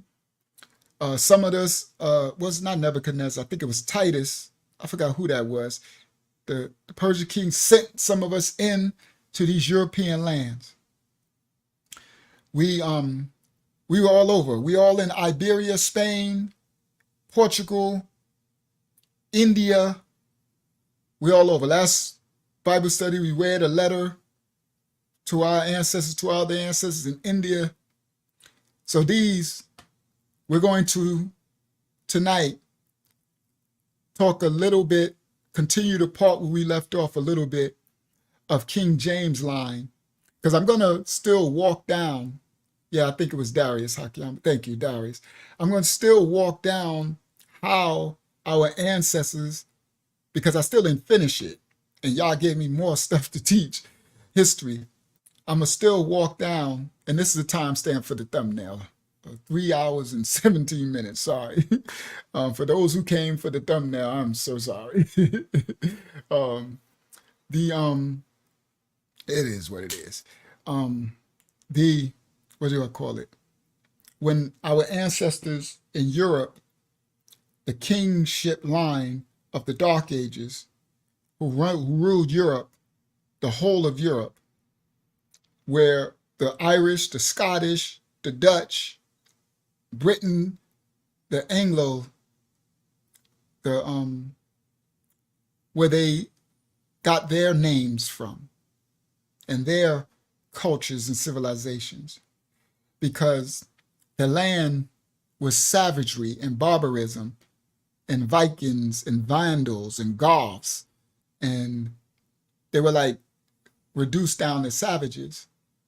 But our ancestors came and they wasn't,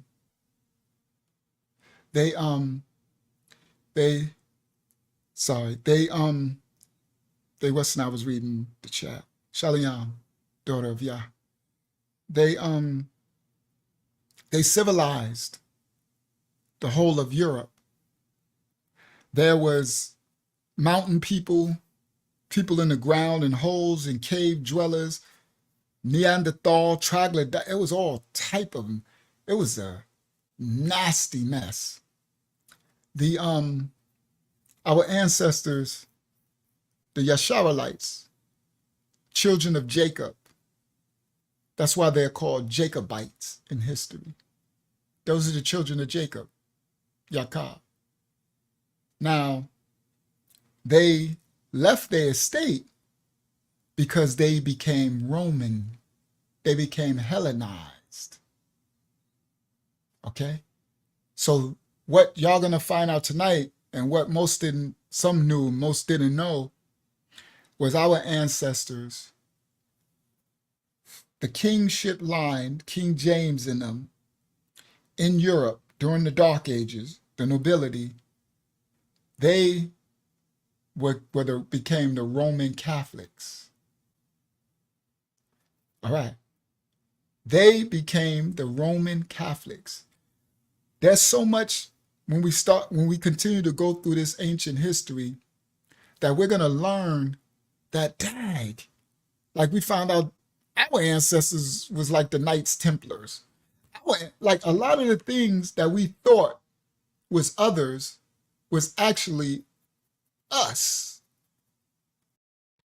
As much as we talk about Constantine and all this stuff about the Roman Catholicism, our ancestors, and they went to slavery for it, became the Roman Catholics. All right. Now, we're going to go to, and they went into slavery and lost their kingship and everything because they were outside of Torah. All right, let me explain. They became Hellenized and they became Roman Catholics. They were better than doing better than the heathens out there with their barbarism and their savagery, but they were still heathens, our ancestors. That Roman Catholicism, what our ancestors was into, is outside of Torah. They still outside of Yah's covenant. So the curses is going to pursue them. It didn't matter how many years they can reign as this line of Stuarts, Scots, Celts. You see? Dubs, Welsh, monarchy, ruling Ireland, Britain, all of this. Times when I said, no, say it ain't so. I know it just don't stop. I know, Todd, I just think it's crazy. It just don't stop. They actually were causing their own curses if we get them to curse themselves. So we're going to start here.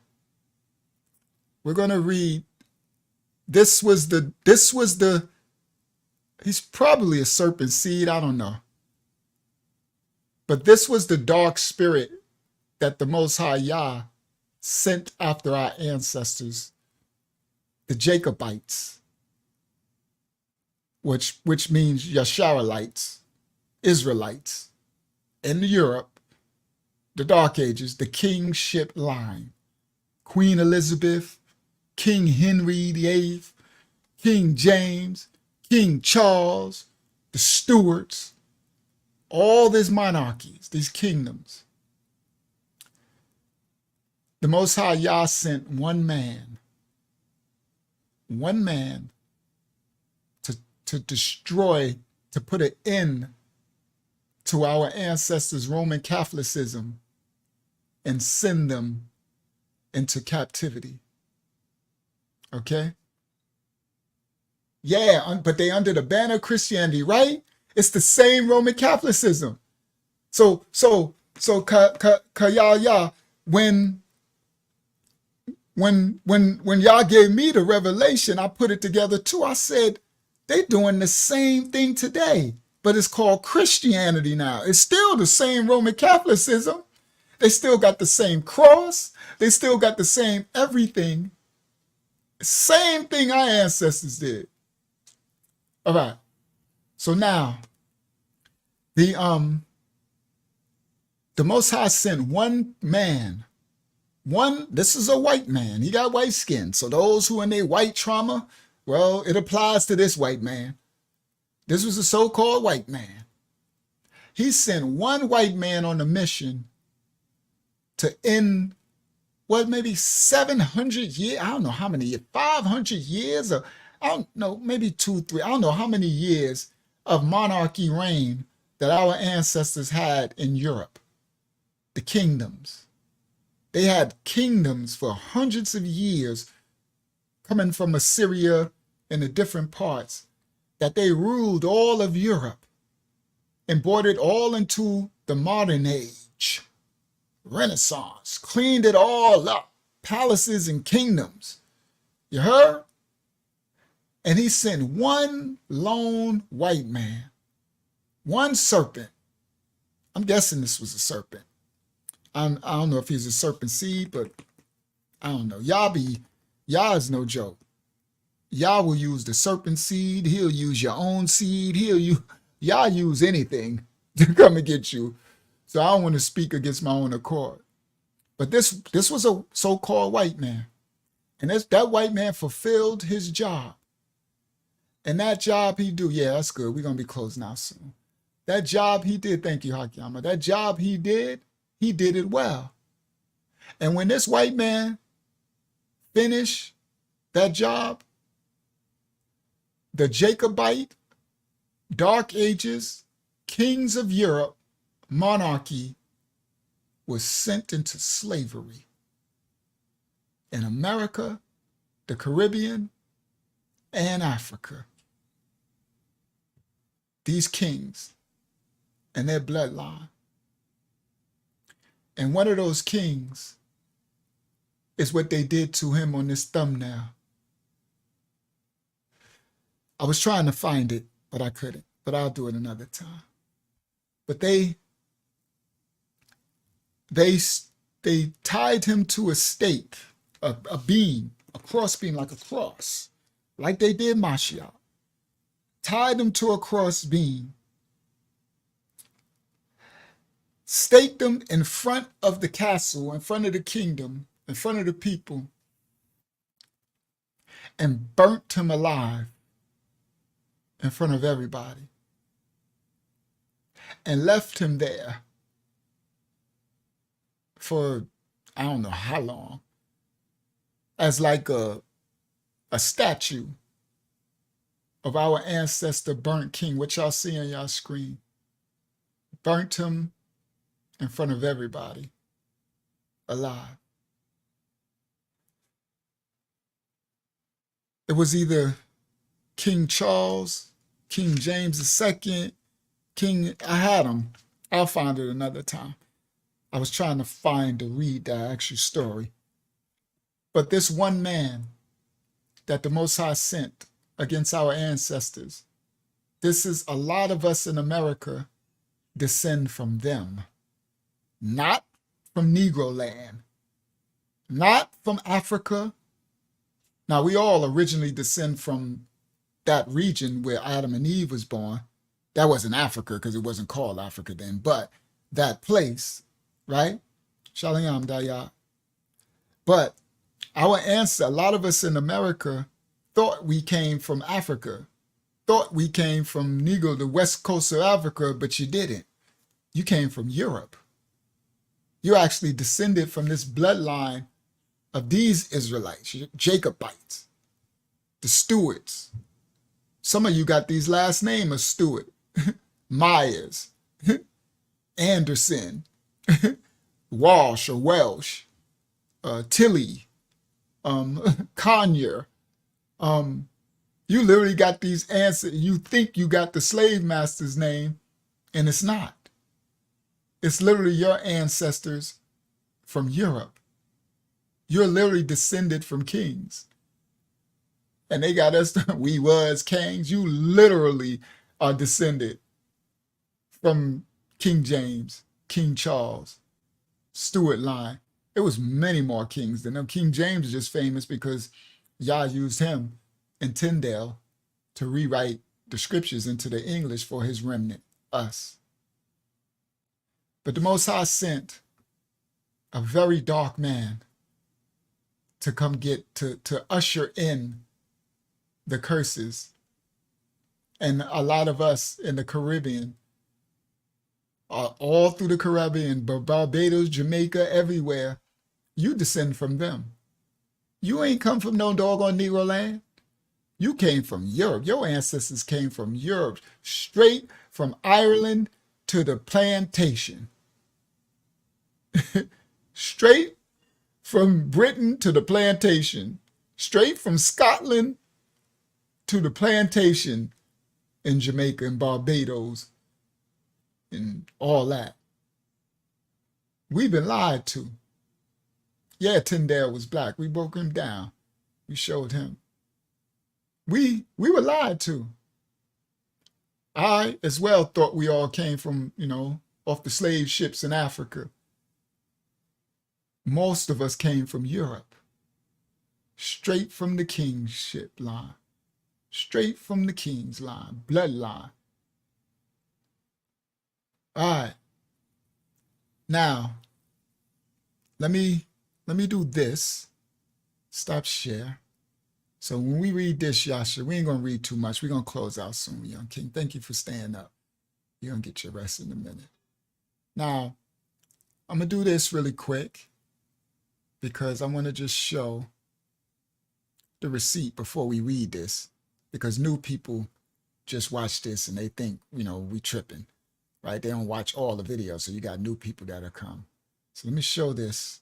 I've shown this before, so I'm just going to do this, guys, right here, just because we're about to read some stuff, and I want to bring context that we ain't just, how people like, y'all just trying to take people's identity.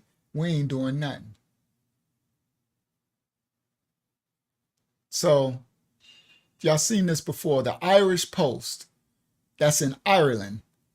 The Irish Post of Ireland wrote, ancient Irish people were black with blue eyes. See that black man with blue eyes? Ancient Irish people were black. Okay, this makes sense for what we're about to read. When one thinks of the Irish, the image is fairly clear, fair skin, pale complexion, right? But a new documentary claims that the earliest Irish people look nothing like that at all. They didn't. Scientists in the documentary used modern forensic techniques to explore Ireland's past, and they found evidence that black people lived here 10,000 years ago. The ancient Irish people were black. I ain't write that. Yashiyaha ain't write that. Taj Bala Yah ain't write that. We ain't got nothing to do with this. The Irish Times, Ireland. Early Irish people were dark-skinned with blue eyes. Black. Okay. Then they go on. Is this the one they talk about that other dude? No. So I just wanted to show y'all this before. Yeah, it makes sense what Benjamin Franklin was saying about us. Before we move on to what they're reading, because when we read what we about to read, you would think white people. But if you don't know that the truth is all coming out, that Scotland, Ireland, Welsh, all of this was black. These kingdoms. All right? So then you're gonna understand what we're reading, what we're talking about. All right, so we're gonna go to this book. Which one is it? Oh, no, not book. We're going here. I gotta do my other tab. We're going to Wikipedia. We're gonna let them tell you. This ain't got nothing, they ain't telling us nothing about black people. They trying to tell you these people white. All right. So we're going to, where's this boy at? This crazy dude that y'all sent after us, our ancestors. There you go. This dude. So this is the white man that y'all sent after us, our ancestors. And his name was Oliver Cromwell. The Most High Yah sent Oliver Cromwell after the Jacobites in Ireland, in England, in Scotland. That's what the Irish said. The ancient Ireland was black. Yasha, will you help me? Start. Yes. Oliver Cromwell. Oliver Cromwell was an English statesman, politician, and soldier, widely regarded as one of the most important figures in the history of the British Isles. Pause. The British Isles were our kingdom. Understand. Those British Isles, that he's one of the most important figures in history, is because Yah sent him to kill and enslave all of our ancestors and stop the monarchy rule of the British Isles, of our ancestors who ruled. Taj Baliyah said, and that's my coat of arms. I'm an Irishman. Okay? So you got to understand, he's important because this was the man who sent us into slavery, our ancestors here in America, from Europe. Him. Continue, Yasha.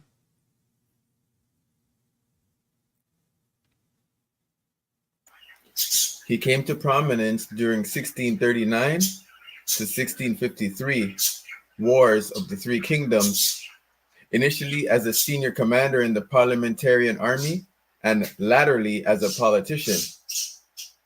A leading advocate of the execution of Charles in January 1649, which led to the establishment of the Protectorate. He ruled as Lord Protector from December 1653 until his death in September 1658. Cromwell remains a controversial figure due to his use of the army to acquire political power and the brutality of his 1649 campaign in Ireland. Pause. And the brutality of his 1649 campaign where? Yeah. Ireland. Bingo. What did that say? The ancient islands were what? Telling you, y'all is not playing with this history. He is not playing with this. He gonna tie. It's gonna all tie together. Now they're gonna show you all these white people talking about King Charles. History, true history, being revealed. Now, it says he's one of the most important histories of the British Isles. The British Isles. The British Isles are a group of islands in the North Atlantic Ocean off the northwestern coast of the continental Europe. It consists of the islands of Great Britain, Ireland, Irish, the Isles of Man, the Inner and Outer Hebrides, the Northern Isles, and over 6,000 smaller islands. Our ancestors ruled it all. He came to prominence during 1639 through the Wars of the Three Kingdoms. The Wars of the Three Kingdoms, sometimes known as the British Civil Wars. Listen clearly, guys. Our ancestors ruled these kingdoms. The British Civil Wars, where a series of intertwined conflicts fought between 1639 and 1653 in the kingdoms of England, Scotland, and Ireland. Then they were all separate entities united in a personal union under King Charles, our ancestors, a black man. They're going to show you he's white. I was going to do it tonight, but it's okay. I done did it so many times in the other ones. I was going to pull up the thing and do all this, but we just going to knock this. We going to just teach Cromwell for now. If y'all want to believe he was white, catch up. Go back in my series. Go with King James. Go read that show. I'm showing you the pictures where they whitewashed them, and the book says they were black. King Charles II, his nickname was Black Boy. And right, they describe him as woolly hair and all that. So just, we ain't got time. We ain't got time today. I usually got time today, but I ain't got time today. So y'all lucky today. I ain't got time today. All right. So we're gonna break this down really fast, really decent, and whatever. Those who got ears to hear, let them hear. I ain't got time to be pulling up all that crap for now. Well, ain't crap, but all that. So anyway, now listen. It says he came to prominence in the Wars of the Three Kingdoms. The Three Kingdoms we ruled. These were our ancestors, the Scots, the James, the line, the kingship. He got famous because he came to bring war to our ancestors. The Most High sent this snake. He sent this devil to get our ancestors. The only reason why I say he's a devil is because the amount of killing and brutality he did. Okay? Because the Most High could send you to enact a curse on people. That don't mean you evil. He could just send you to do that work. But it depends on, remember, you know them by their fruit. What spirit were they in where they were doing it? You see? And the spirit tells who the persons are.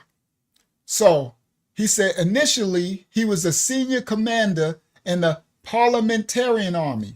Here we go.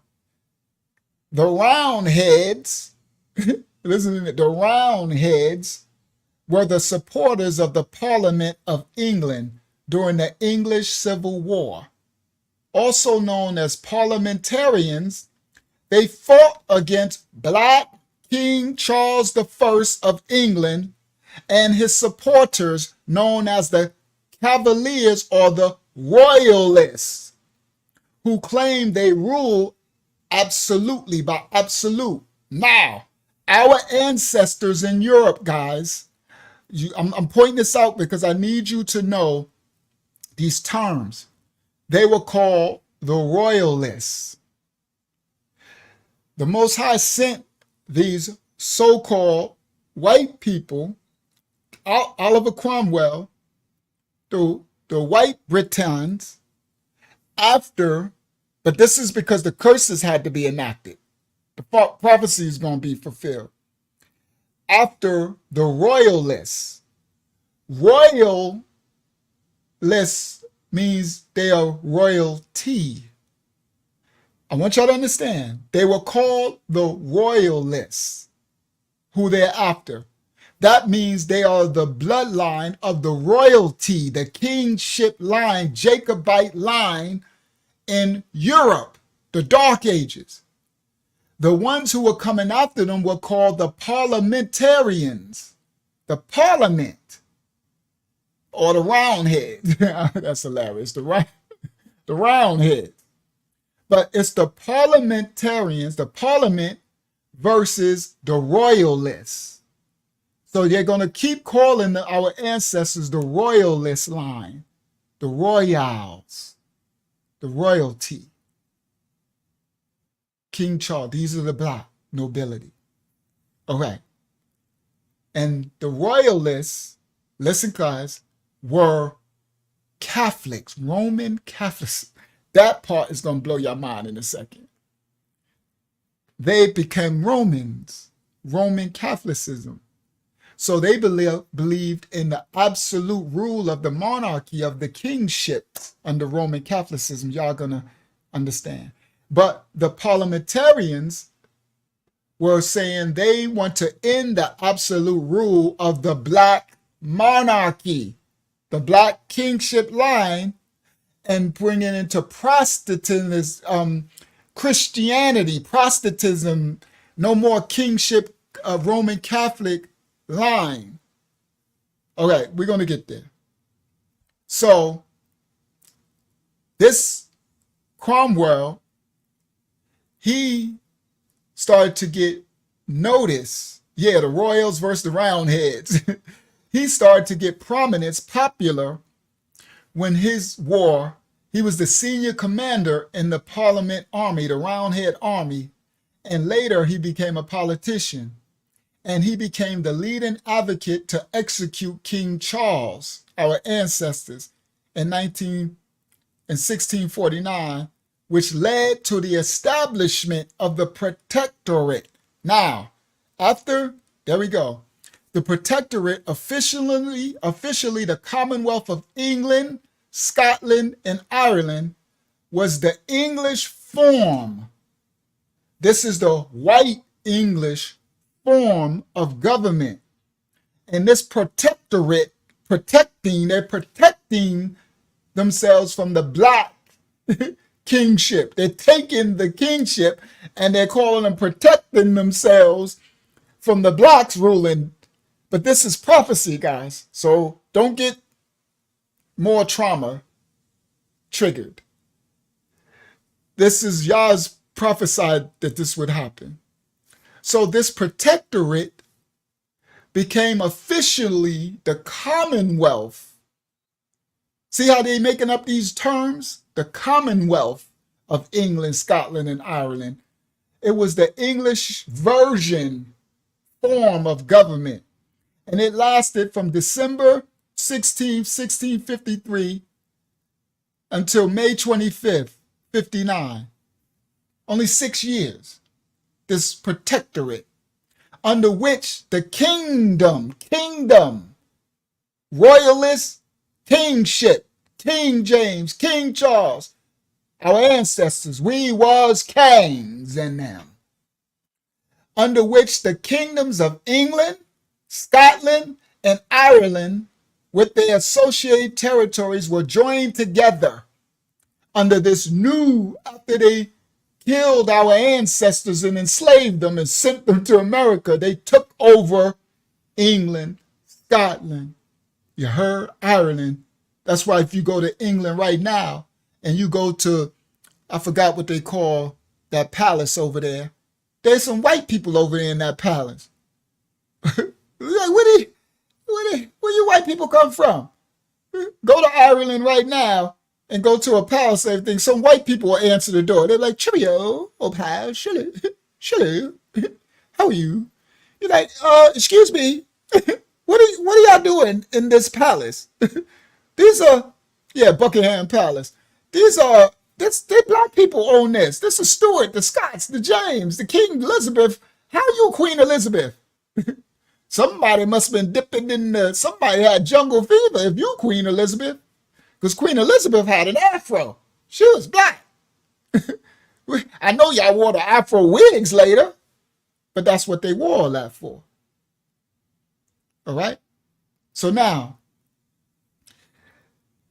it only lasted for 6 years while they was doing all this war. So now, he became a leading advocate. He became the Lord, the protect. He created this protectorate, and he was the Lord Protector. It was a title that has been used in British constitutional law for the head of state. It was a particular title for the British heads of state in respect to the established church. It was sometimes Christian to refer holders of temporary posts. So he made himself Lord Protector. He says until his death, he remains a controversial figure due to the use of the army. The New Model Army, or New Modeled Army, was the standing army formed in 1655 by the first parliamentarians during the First English Civil War. Then it was disbanded after the Stuart Restoration in 1660. It differed from other armies employed in 16. So they would make up, what I'm going to show y'all guys is they're going to make up these kingdoms. They're going to make up these armies. The way that they took the kingship from our ancestors, the Jacobites, during the Dark Ages, is they made up armies and protectorships on the spot. They made it up, they killed all the people, enslaved them, and then it went away. That's why this stuff be lasting for 4 years. 3. Look what this one. See? It differed from employees 1639 to 1653. Right? Look, it said it disbanded. So in 1645, they formed this army. And then after the Stuart Restoration, that's our Stuart line, after King Charles II came back. When the people voted him back in after he killed off King Charles I and all that, then the people voted him back in, it disbanded. All right. So now it says, he remains a controversial figure to acquire political power and the brutality of his 1649 campaign in Ireland. Here we go. The Cromwellian conquest of Ireland, or the Cromwellian War in Ireland. That's why I showed y'all the title, Ancient Ireland Was Black. Y'all know that. Well, most people don't. Sorry, let me take that back. These kingdoms in Europe were black during the Dark Ages. It says, the Cromwellian conquest of Ireland, or Cromwellian War in Ireland, was the reconquest of Ireland by the forces of the English Parliament led by Oliver Cromwell during the Wars of the Three Kingdoms. Cromwell invaded Ireland with this new model army on behalf. All right, so now it goes on to where he's educated and all that. We don't care about that. Let me scroll down. All right. Following the execution of Charles I, he killed our ancestors, but we'll read. I'm going to get somewhere and then so we can get to close out. Following the execution of King Charles I and the exile of his son, military victories in Ireland and against the Scots. There we go. The Scots. The Anglo-Scottish War, also known as the Third Civil War. It was the final conflict in the Wars of the Three Kingdoms A series of armed conflicts and political machinations between shifting alliances of religious and political factions in England, Scotland, and Ireland. The Scots, these were our ancestors, all black, Stuarts, firmly established the Commonwealth and Cromwell's dominance of the new Republican regime. All right, so let me scroll down for time. This is culminated in Stuart 1660 when King Charles II returned to the throne, after which Cromwell's body was removed from his resting place. So, all right, so let me scroll. Cromwell's been described as a military dictator by Winston Churchill, as a hero by John. The debate over his historical reputation continues. First proposed in 1856, his statue outside the House of Parliament was not erected until 1895. All right. So they took his biography. Let me scroll down. Okay. Married. Let me scroll down. He influenced by, let me scroll down. That's funny. They got St. Ives. I'm like, St. Ives, that's where they got that deer from? They put that on our people. All right. English Civil War begins. After blocking Welsh civil plate from college men from Cromwell's troops then rode but take part in the Battle of Edgehill, the troop, full regiment, not that one. Something I want to read. Not the Battle of Marston Moor. So the Royalist cavalry, by the time of the Battle of Cromwell had arisen to the rank of lieutenant. Second Battle of Newbury. These are these battles. We'll get to some of this stuff another time. I want to get somewhere. Where is it? Parliamentarian.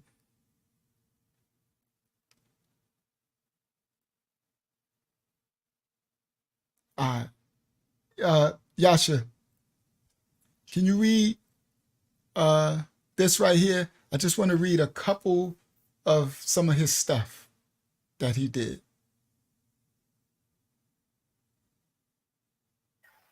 Battle of Nesby. Yeah. Hold on. Yeah. Battle of Naseby, 1645. At the critical Battle of Naseby in June 1645, the new model army smashed the king's major army. Cromwell led his wing with great success at Naseby, again routing the royalist cavalry. At the Battle of Langport on 10th of July, Cromwell participated in the defeat of the last sizable royalist field army.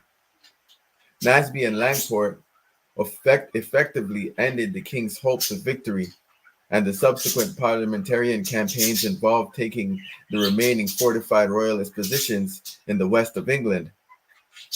In October 1645, Cromwell besieged and took the wealthy and formidable Catholic fortress Basinghouse, later to be accused of killing 100 of its 300-man royalist garrison after its surrender.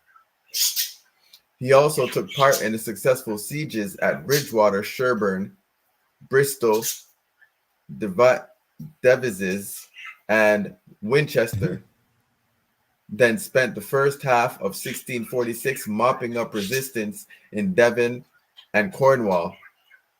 Charles I surrendered to the Scots on May 5th, 1646, effectively ending the First English Civil War.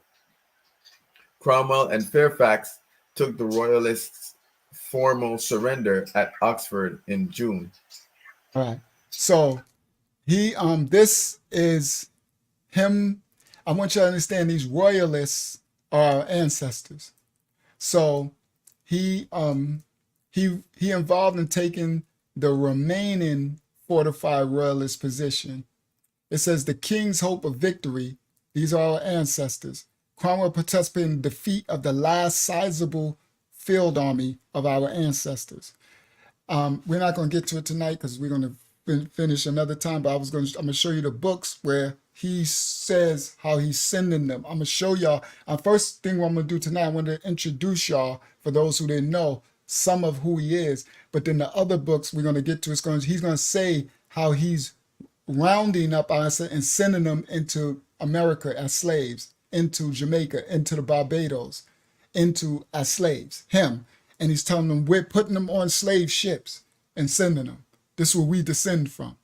Now it says, Cromwell besieged and took the wealthy and formidable Catholic fortress. So that's why I'm going to get to a little more tonight. Y'all can see our ancestors were Roman Catholics. They were Catholics.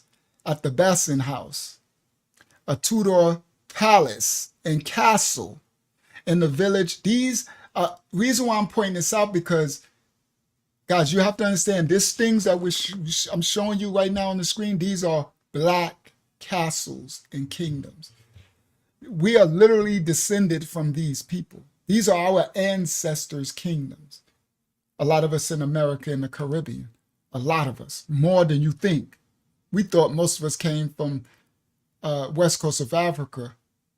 It didn't, like half and half almost. Not really half and half, but a lot of us came from Europe. So this Basin House was a palace and a castle in the village of Old Basin in the English county of Hampshire. Okay? It said it once rivaled the Hampton Court in its size and opulence. Okay? So he besieged it. He was accused of killing 100 of his 300-man royalist garrison.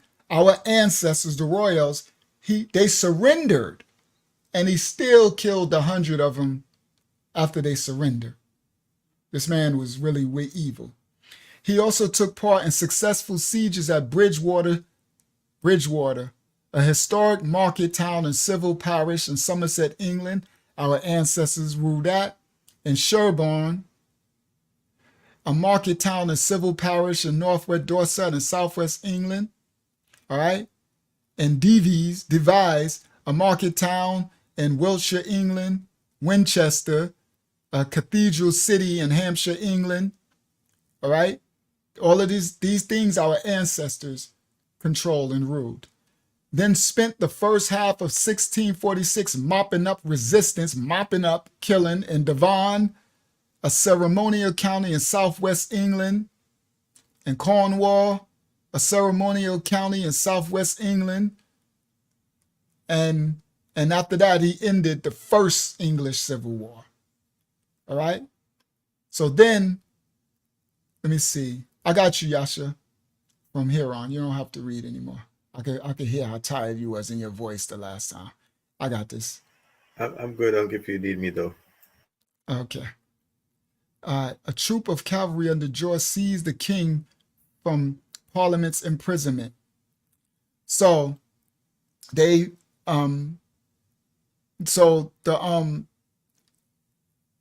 we go. Cromwell suffered from an illness that kept him from a political life for over a month. By the time he recovered, the parliamentarians were split over an issue of the king. A majority in both houses pushed for settlement that would pay off the Scottish army and disband much of the New Model army to restore King Charles I. So when Cromwell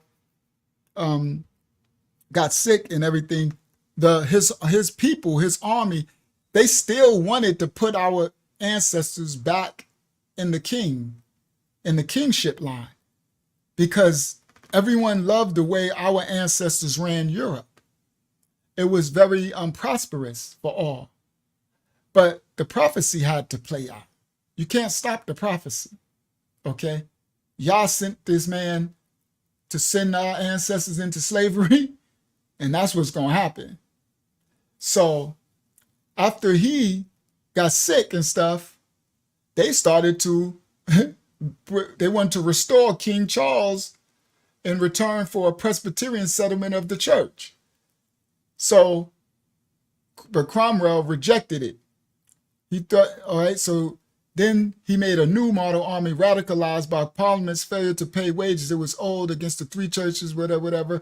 Then the troop under George Joyce seized the king from Parliament's imprisonment. With the king now present, Cromwell was eager to find out what condition the king would acquiesce to the authority. Second Civil War and the king's execution. Give me a second. The failure to conclude a political agreement with the king led to eventually the outbreak of the Second English War. All right. When the king tried to regain power by force of Cromwell, put down a royalist uprising in South Wales. I'm going to go to where he says 6 days, surrender. I just want to read the parts what he did to our ancestors. He won a divisive victory against the army. It became heavily, for example, after the Battle of Preston, they implicated, he occasionally referred to Gideon's, Cromwell's, king and directing affairs, whom God provided for such the actions of the chosen people. Let me see, what is he talking about? Radical parliaments, he convinced him that God has spoken against both the king and parliament. Okay, so this part is interesting because this Cromwell is literally saying that he heard from God to speaking against the kings. This part kind of tripped me out because I know the prophecy. And when you understand that these are Israelites and that they are become Roman Catholics and they are unlawful to the Father, you could see that this Cromwell was like, God is sending me to end this monarchy, literally. So he said, a letter to Oliver St. John in September urged him to read Isaiah 8 in the scriptures, in which the kingdom falls and only the godly survive. On 4 occasions in letters in 1648, he referred to the story of Gideon's defeat of the Midianites at Ain Harad. And these letters suggest that it was Cromwell's faith rather than a commitment to radical politics coupled with Parliament's decision to engage in negotiation with the king, a treaty that convinced him that God has spoken against both the king and Parliament as lawful authorities. For Cromwell, the army was now God's chosen instrument. The episode shows Cromwell's firm belief in provincialism, that God was actively directing the affairs of the world through the actions of chosen people, of chosen people who God had provided for such purposes. The crazy thing is, yes, Hakyama, you can get you some rest. I got this if you want to from now till I close out. I'm about to close out soon, but I got this.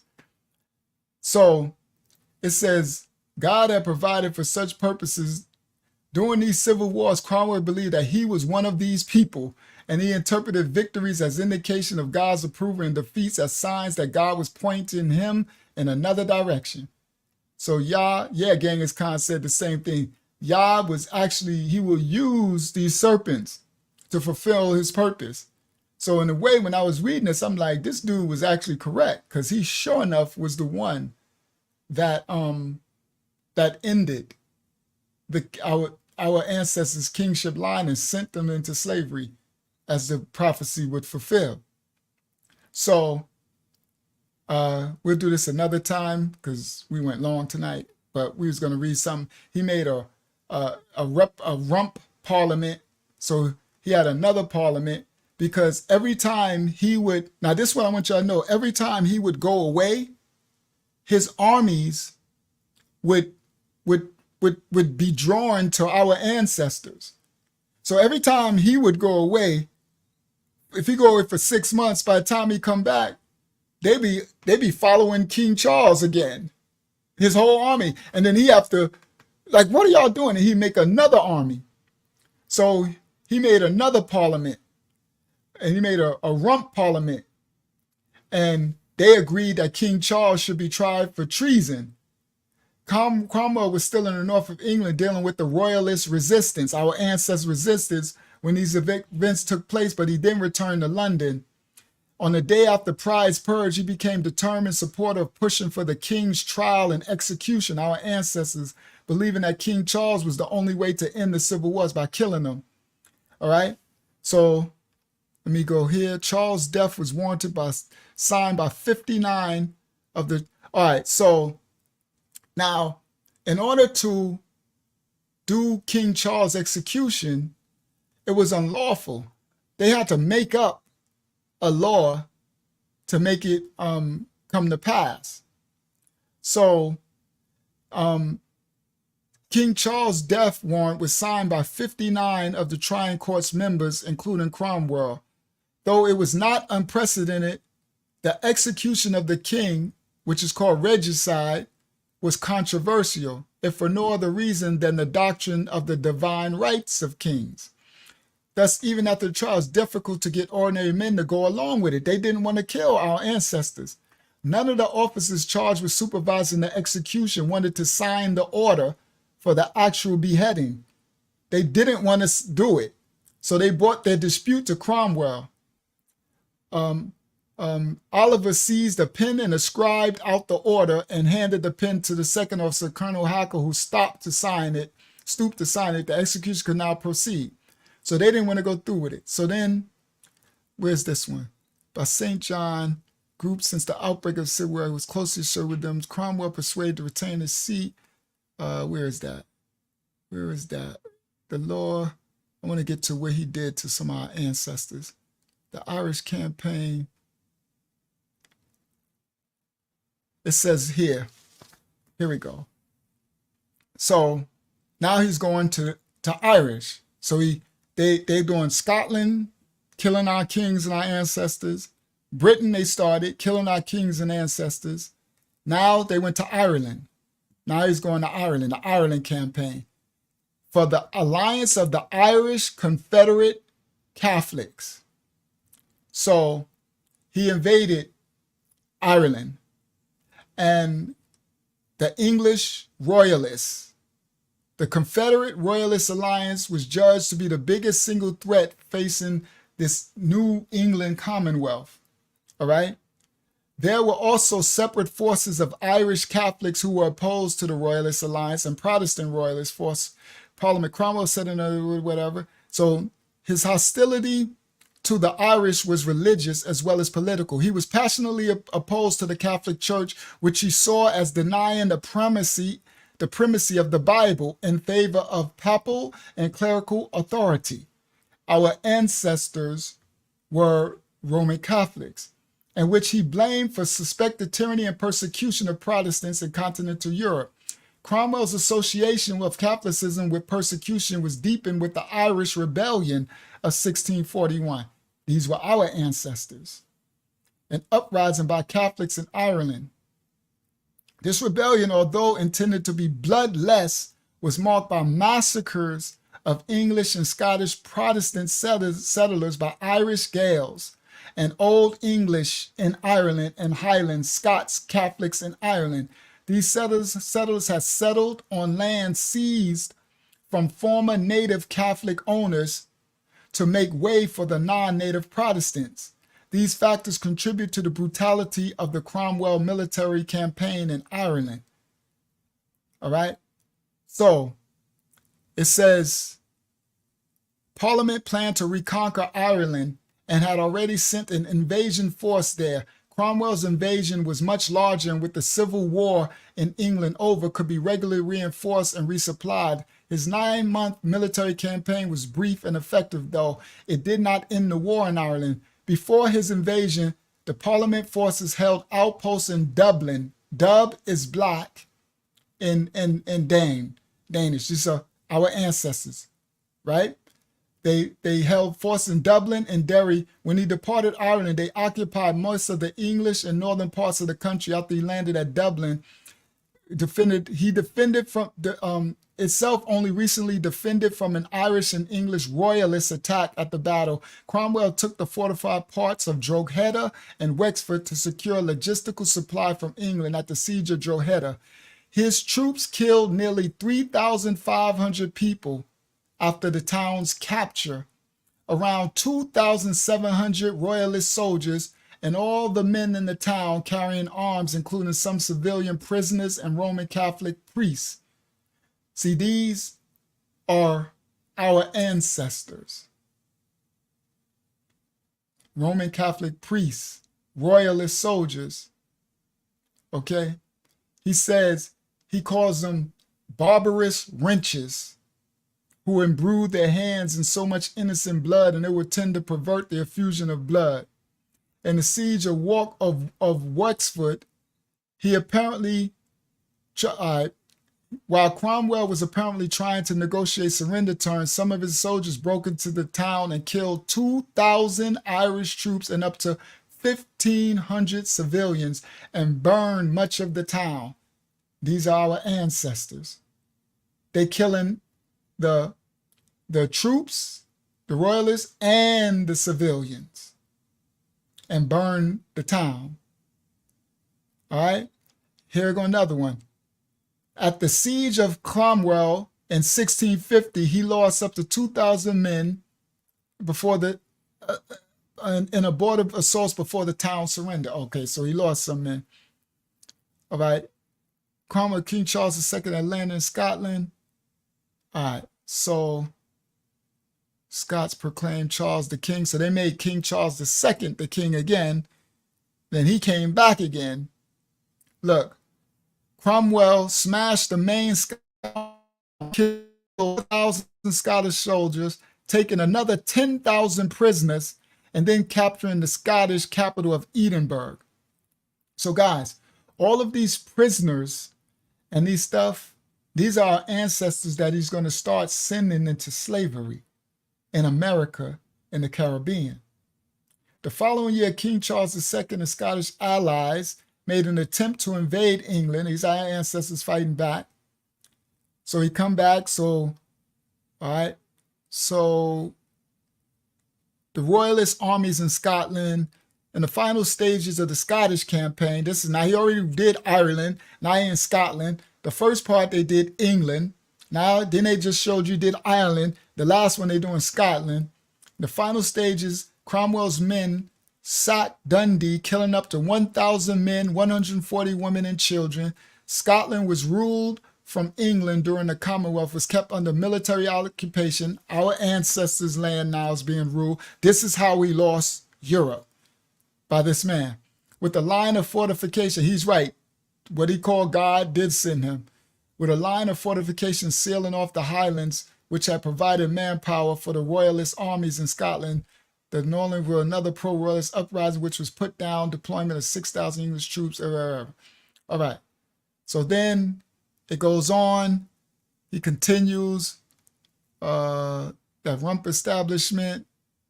And then, let me see, bare bones parliament. All right. The protectorate. This is how the first Anglo-Dutch war, our ancestors were the Dutch. So now they in Dane. So he's just going through our ancestors' king. He called himself the Lord Protector. And he's going through our ancestors' kingdom and just taking over, killing and looting and plundering women and children. And then he sent them into slavery, our ancestors.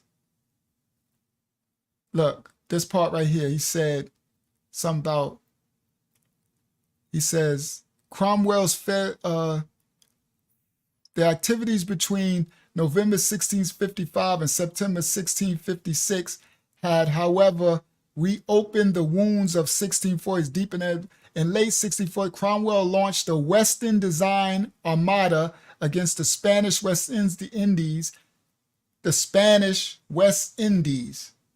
and in May 1655 captured Jamaica.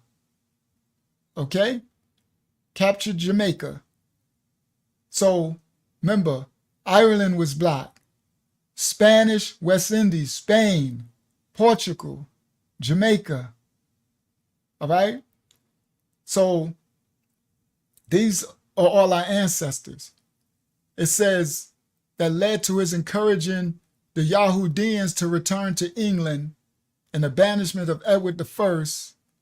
The Yahudian returned to England. That was the hope that they would convert to Christianity and therefore hasten the second coming of Jesus Christ. So the recovery of the country after the disruption of the civil wars, there was a longer term motive for Cromwell's decision. All right, the Treaty of Paris, the privateers, Jericho, the death and his execution. All right, there was one last thing I want to read about him. when they was talking about him after he was dead and about what he did. To please the royal, and in order to protect it from the vengeful royalists, the stories of his body, the Cromwell was later as a burial place character assessment. There we go. During his lifetime, some tracts painted Cromwell as a hypocrite, motivated by power. For example, the Machiavellian Cromwell and the judge discovered the parts of an attack on Cromwell by the levelers through the Red Sea of the Civil War. Look, it says, a War and Peace describes comparing him to Moses. Y'all see this? Comparing him to Moses, rescuing the English, the white English, by taking them safely through the Red Sea of the Civil Wars, meaning killing our ancestors, the Dark Ages, the Jacobites, and called Cromwell our chief of men in his sonnet. They called him Moses through the Red Sea. I just think a lot of this stuff is just literally like kind of crazy. I'm like, the irony in this stuff. So, yeah. So then I think that's it for that part. And I'm not going to read this, but I'm going to show y'all something that when we continue some of this. All right, there we go. Look, here we go. Bermuda and the Barbados. I think this is the part I wanted to get to. Yeah, the massacres. This is what I was looking for. I should have just kept scrolling down. This is the part I wanted to read, because I wanted to read something before everybody got too tired. But it says the extent of Cromwell's brutality. In Ireland, where our ancestors was, in Ireland has been strongly debated his brutality. Some historians argue that Cromwell never accepted responsibility for the killing of civilians in Ireland, our ancestors, claiming that he had acted harshly, but only against those that were in arms. Other historians cite Cromwell's contemporary reports to London, including that of September 27, 1649, in which he lists the slaying of 3,000 military personnel, followed by the phrase, and many inhabitants. So he wrote, when he sent the letter back to London, that he killed 3,000 of our ancestors, royalist military, and many inhabitants. Many of our people who weren't in the royal, in the military.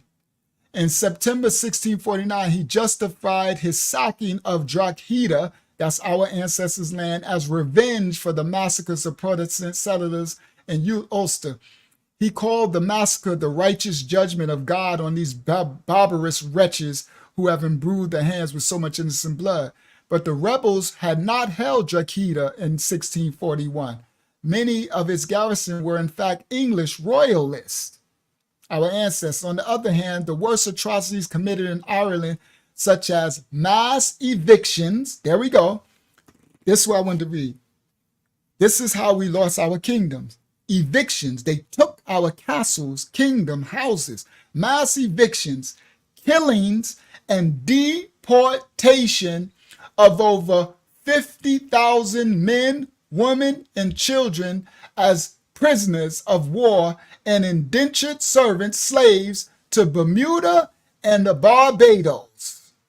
50,000 Jacobites were carried as slaves to Bermuda and Barbados, shout out to Run Rock, and were carried out under the command of other generals after Cromwell had left for England. Some point to his actions on entering Ireland. Cromwell demanded that no supplies be seized from civilian inhabitants and that everything be fairly purchased. I do hereby warn all officers, soldiers, and others under my command to not do any wrong or violence toward country people or any persons whatsoever unless they actually are in army, arms, or office with the enemy, as they shall answer to the contrary to the utmost peril. If he really said that, he was trying to stop them from doing violence to some of the civilians, but this is probably hypocrite. That's why he said it goes back and forth. The massacres at Drogheda and Wexford were in some ways typical of the day, especially in the context of the recently ended 30 Years' War. He says, what they was doing, in Cromwell's siege of Basin House, the seat of the prominent Catholic, the Marquis of Winchester, which resulted in about 100 of the garrison, 400 being killed after being refused. The Catholic priest and a woman, all right, heated the action, forced and spare any that were in arms. All right. Here go another one. Cromwell's son-in-law, Kievan, adopted a deliberate policy of crop burning and starvation. All right, so they burned all of the food of our ancestors and the kingdoms and everything and starved them. Don't this sound familiar? And starved them to death. All right? Oh, King of Shalom, King of, right? So it says they adopted a deliberate policy of burning our ancestors' crops and starvation. Total excess deaths for the entire period of the wars of the three kingdoms in Ireland was estimated to be 600,000 out of a total Irish population of 1,400,000. That's how many of our ancestors were exterminated, killed, not to mention the ones sent into slavery. All right? So now it says, Declaration of Ireland for undeceiving or delude and seduce people. But he also wrote, I think I'm going to end with this part right here. Military assessment. I just want y'all to read some of the things. Yeah, I'm going to end right there. All right. So now we're going to end with this. So this part, we're not going to read it. I just want to show y'all because it's too late now. I'm tired. Where is it? It's this book. This ancient book, right? Not the memoirs. Not that one. Not the Oregon. Not the Hebrew Iberians. Where's the book at? Where you at? I probably wrote it right here. Oh, Jacobite Gleanings. Where are you at? It must be my other tab. Give me a second. I'm not going to read this, but I just want to show it. All right, there we go. Jacobite Gleanings. All right. So this book right here, share. So this book is Jacobite Gleanings from State Manuscripts, short sketches of Jacobites, the transportations in 1745. All right. Jacobite that's literally saying Yasharalite. Jacob's name was changed to Yasharal. The transportations. So right here, the transportations means this is when Oliver Cromwell sent our people into slavery. The royalists. See, he says, in the interest of Earl Chamberlain's behalf, they had informed that some of the rebel prisoners in the castle of Chester, royalists, our rebel prisoners, castles, kingdoms, were to be transported to some port of the West Indies. Okay? Look, Jonathan Ford, merchant, London, offered to transport to the colonies and plantations in America. All right? The present estimate was to transport prisoners to Jamaica or the West Indies. On October 24th, March 1719, Jonathan Forward, merchant, London, offered to transport to the colonies and plantations in America. All right, so I'm not going to go through it tonight. We'll go through it another time, but I'm going to still show a little pieces.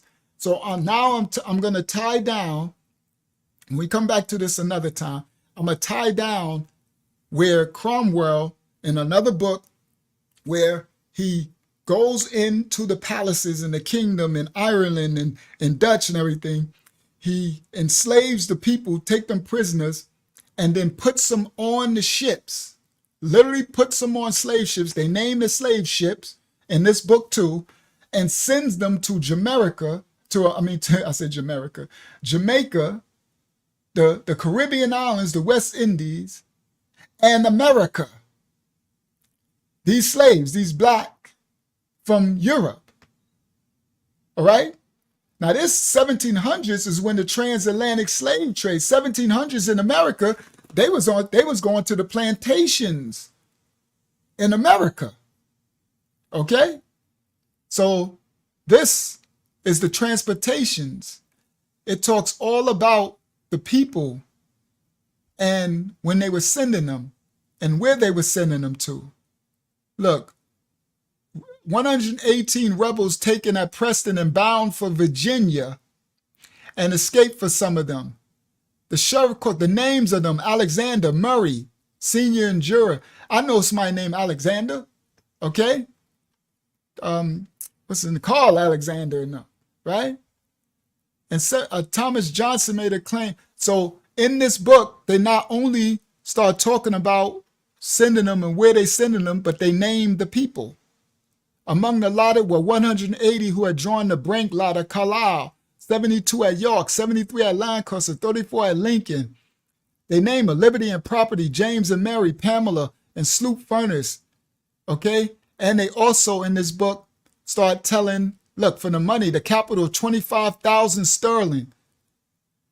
This is the slavery of Europe to America, of our ancestors. Now, I want to explain this to you. When they was rounding these people up in Europe and send them to America, to the slave plantation in the 1700s, these were blacks. These were our ancestors. But we thought we all came from America. The transportation idea forward, an impulse craze for colonial expansion was created for the need. So this goes on and on. We'll go through this another time. It's just naming the people. Look, another one. Look at this. On July 31st, 1746, 5 weeks after Governor Pepperell's appeal for soldiers from Jacobite sources. Y'all see that? Israelite sources.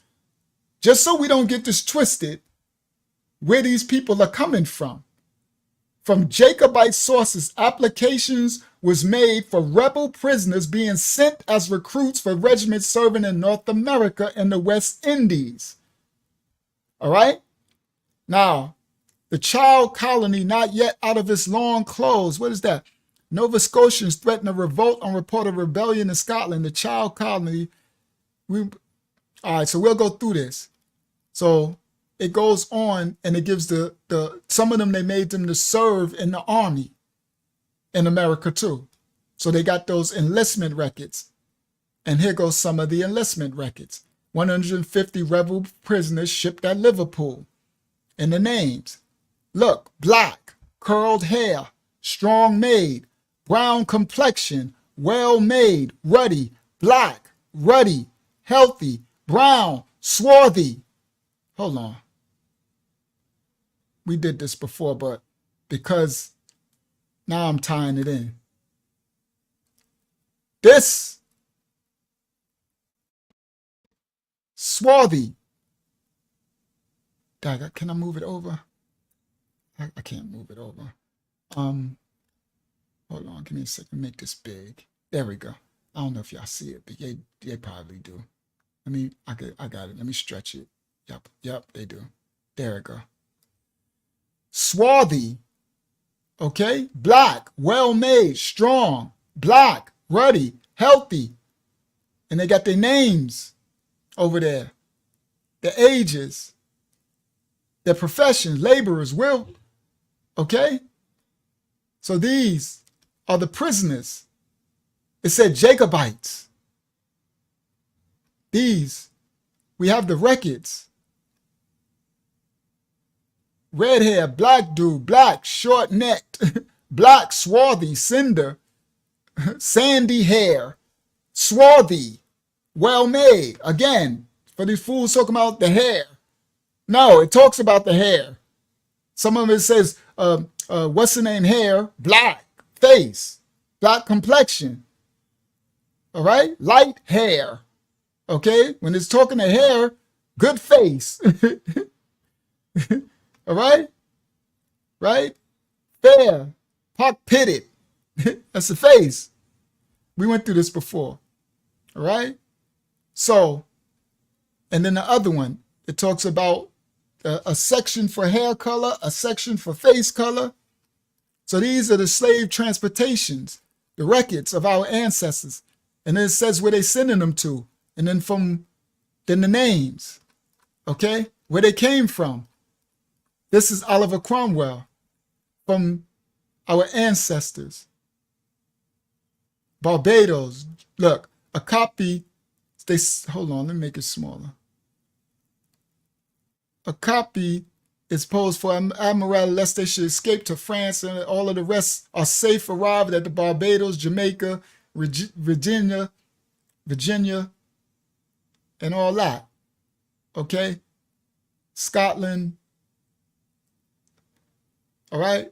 So I just wanted to show some of that because we broke down, I'm going to close out. We broke down Oliver Cromwell.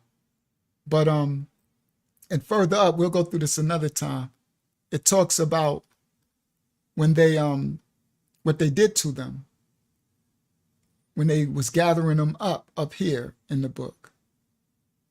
Let me see. Hold on, let it catch up. Short sketches of the Jacobites, our ancestors, Israelites, and then the prisoners, the trade and the working class. So this is when he enslaved our ancestors and they sent us to America from Europe. Okay, 300 men came into color and forced them with them. And they talk about all the people. Then the other part talk about them going into their houses and enslaving them and killing them. Okay, it describes them, you know, and what they did to them. All right.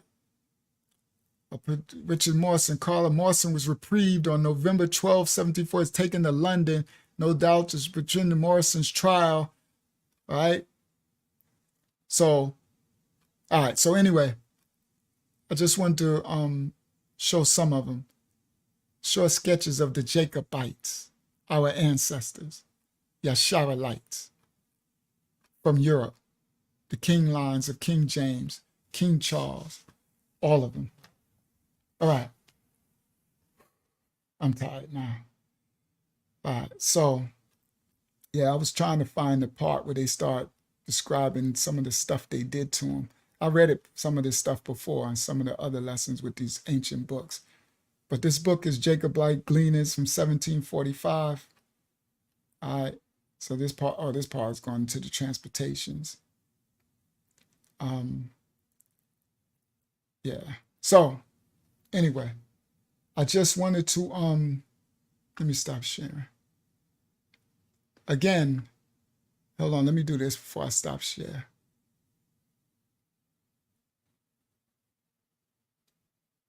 Share this tab.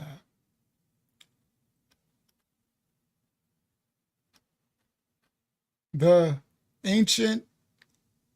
Irish Post. Ancient Irish people were black.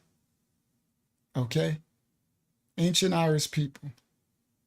There you go. They show this Cheddar Man. That was this one. About the discovery of Cheddar Man in Europe 4,000 years ago. Black with blue eyes. And they described him with woolly hair, but they put straight hair on him. All right? So yeah. Our ancestors. Stop sharing. So, the next time I visit this, I'll have the tie-in where I got Cromwell's book, where Cromwell starts discussing how he grabbed our ancestors, put them on slave ships, how they told some of our ancestors, Cromwell says this in his book, that some of our black ancestors in Scotland, Ireland, England, Dutch, Welsh, the British Isles, the kingdom, how they told them they was going to be prisoners, but they rounded them all up in chains, and a ship was waiting for them. They took them to the coast. And our ancestors like, where are we going? And they put them on the ship and shipped them to America and to the Caribbean as slaves. So a lot of us came from Europe, not the west coast of Africa. A lot of us. And they gave numbers. So in this other book, the person wrote the book, he said, I behoove Black Americans that in your cities or your ghettos, every second person that you see is actually from Europe and not and did not come off the slave ship from Africa. He literally broke down like every second person that you see was literally from Europe, a Jacobite. A lot of us are descended from this royalty, but they just descended from the original royalty, the children of the Most High.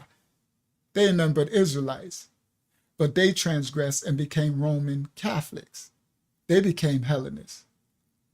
So they didn't come back to the covenant of the Most High, even though a lot of them were good people.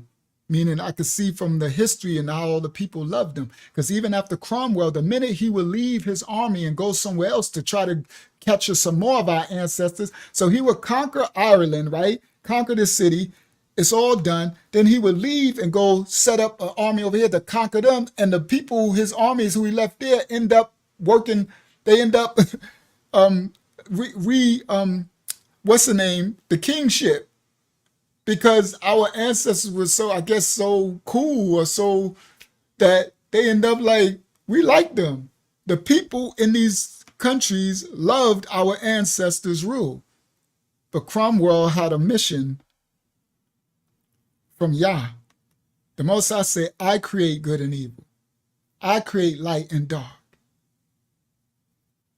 He sent, just like he sent from all over the world, these other nations to enslave us on the west coast of Africa, from Europe and all that, and the Hamites in Africa to round us up. He sent them too, because of what we did, our transgression of the Most High. So repent. The kingdom of Yah is at hand, children of Yah, you so-called Black people. This is the way that you get these curses off of your back. You repent and you find out who you were from your bloodline, but you don't stop there. You continue to circumcise your heart to the Most High and repent for the transgressions and become servants, become the light of the darkness. The animals, the earth, and the fullness thereof is waiting for the children of Yasharal, the children of Yah, to take their rightful place as the shepherds. The Bible has to be deciphered by us. The doors have to be unlocked by us. They have to go through one of the 12 gates, through one of the us. So we have to take a rightful position, and the remnant will. And the way that the remnant will take this position is become children of Yah, circumcising your heart. That's why I'm saying you have to heal from the trauma. You have to heal from the bitterness of the white man and all that, and understand every man was sent after us to fulfill the curses in the prophecy. It wasn't just white. It was every man. Serpent seed as well as original children, humans. But no man can curse what Yah is blessed if you're lawful. No, you will never be under the foot if you do Yah's will and circumcise your heart, die to the flesh. Praise Yah's holy name, his rightful order. With that, we close tonight's divine discussions with Uncle Yahya Shah, Mashiach Assembly Ministries, House of Yah. Thank you, everyone, for hanging in there. Thank you, Hakyama. I know you can get you some rest now. I know you're tired. Thank you, Yasha. Thank you, Elder Taj Balayah. Thank you, Mashayach Assembly Ministry House of Yah for constantly showing love and covering the house in the chat. More to come. I have so much more. I just wanted to get back to the Jacobites because we didn't finish and complete it. I don't even know if the next study will be going somewhere else with something else. We probably will, but I will get back to this to read because I'm going to complete the we need to know in America and the Caribbean that literally in how we got here. So we can understand we did not descend. A lot of us did not descend from those serpent worshipers in Negro land. Some of us did, but most of us didn't. Most of your last names, you got it from your kingship ancestors. It's so funny because I know I probably came from them because you couldn't tell me I wasn't a king. I call everybody. Remember, I call all y'all king.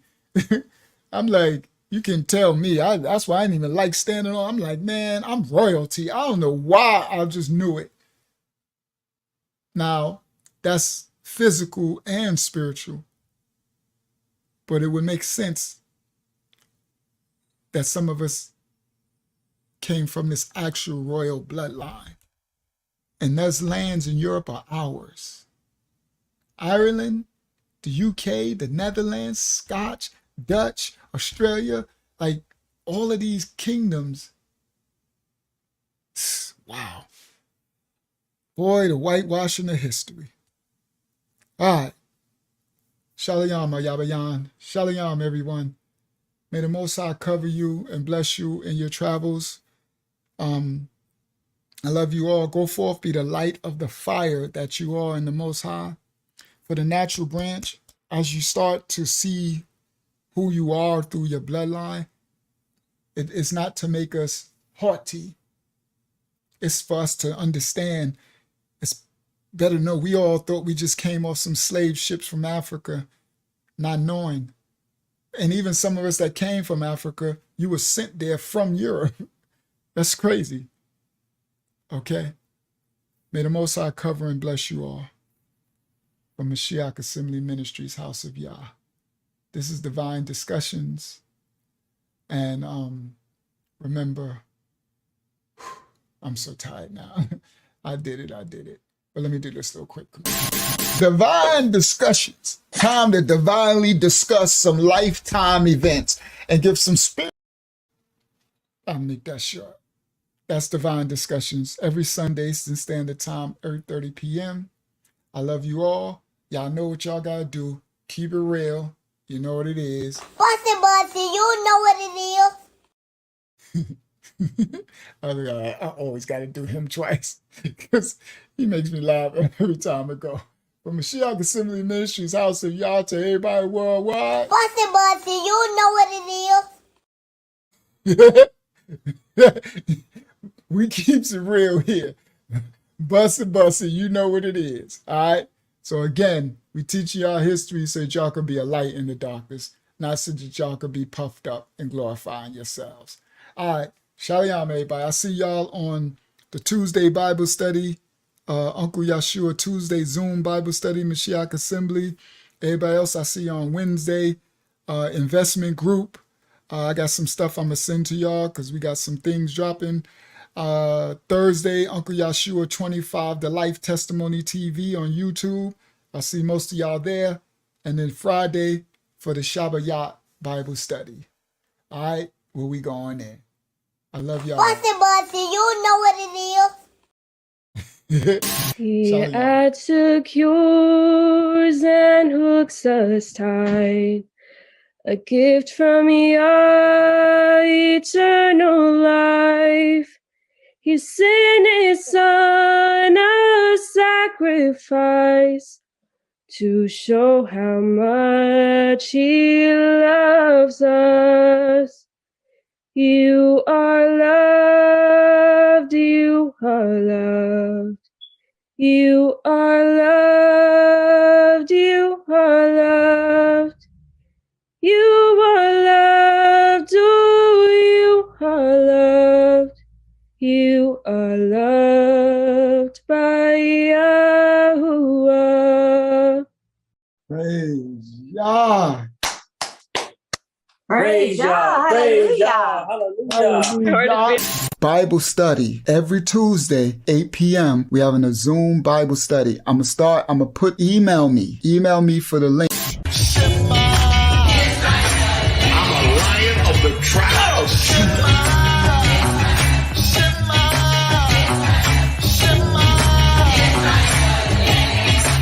Say it again.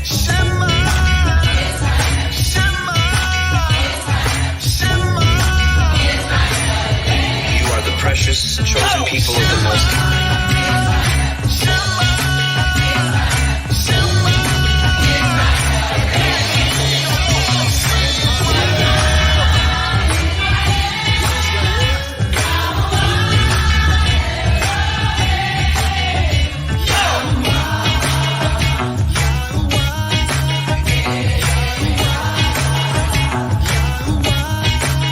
You got that right. We hope you have a good time watching our videos, and we'll see you in the next video. And we'll see you in the next video. So like and subscribe. Our channel. Yeah. We are the true Hebrews, the true and real Israelites. We are the true ones that fulfill Bible prophecy and scripture.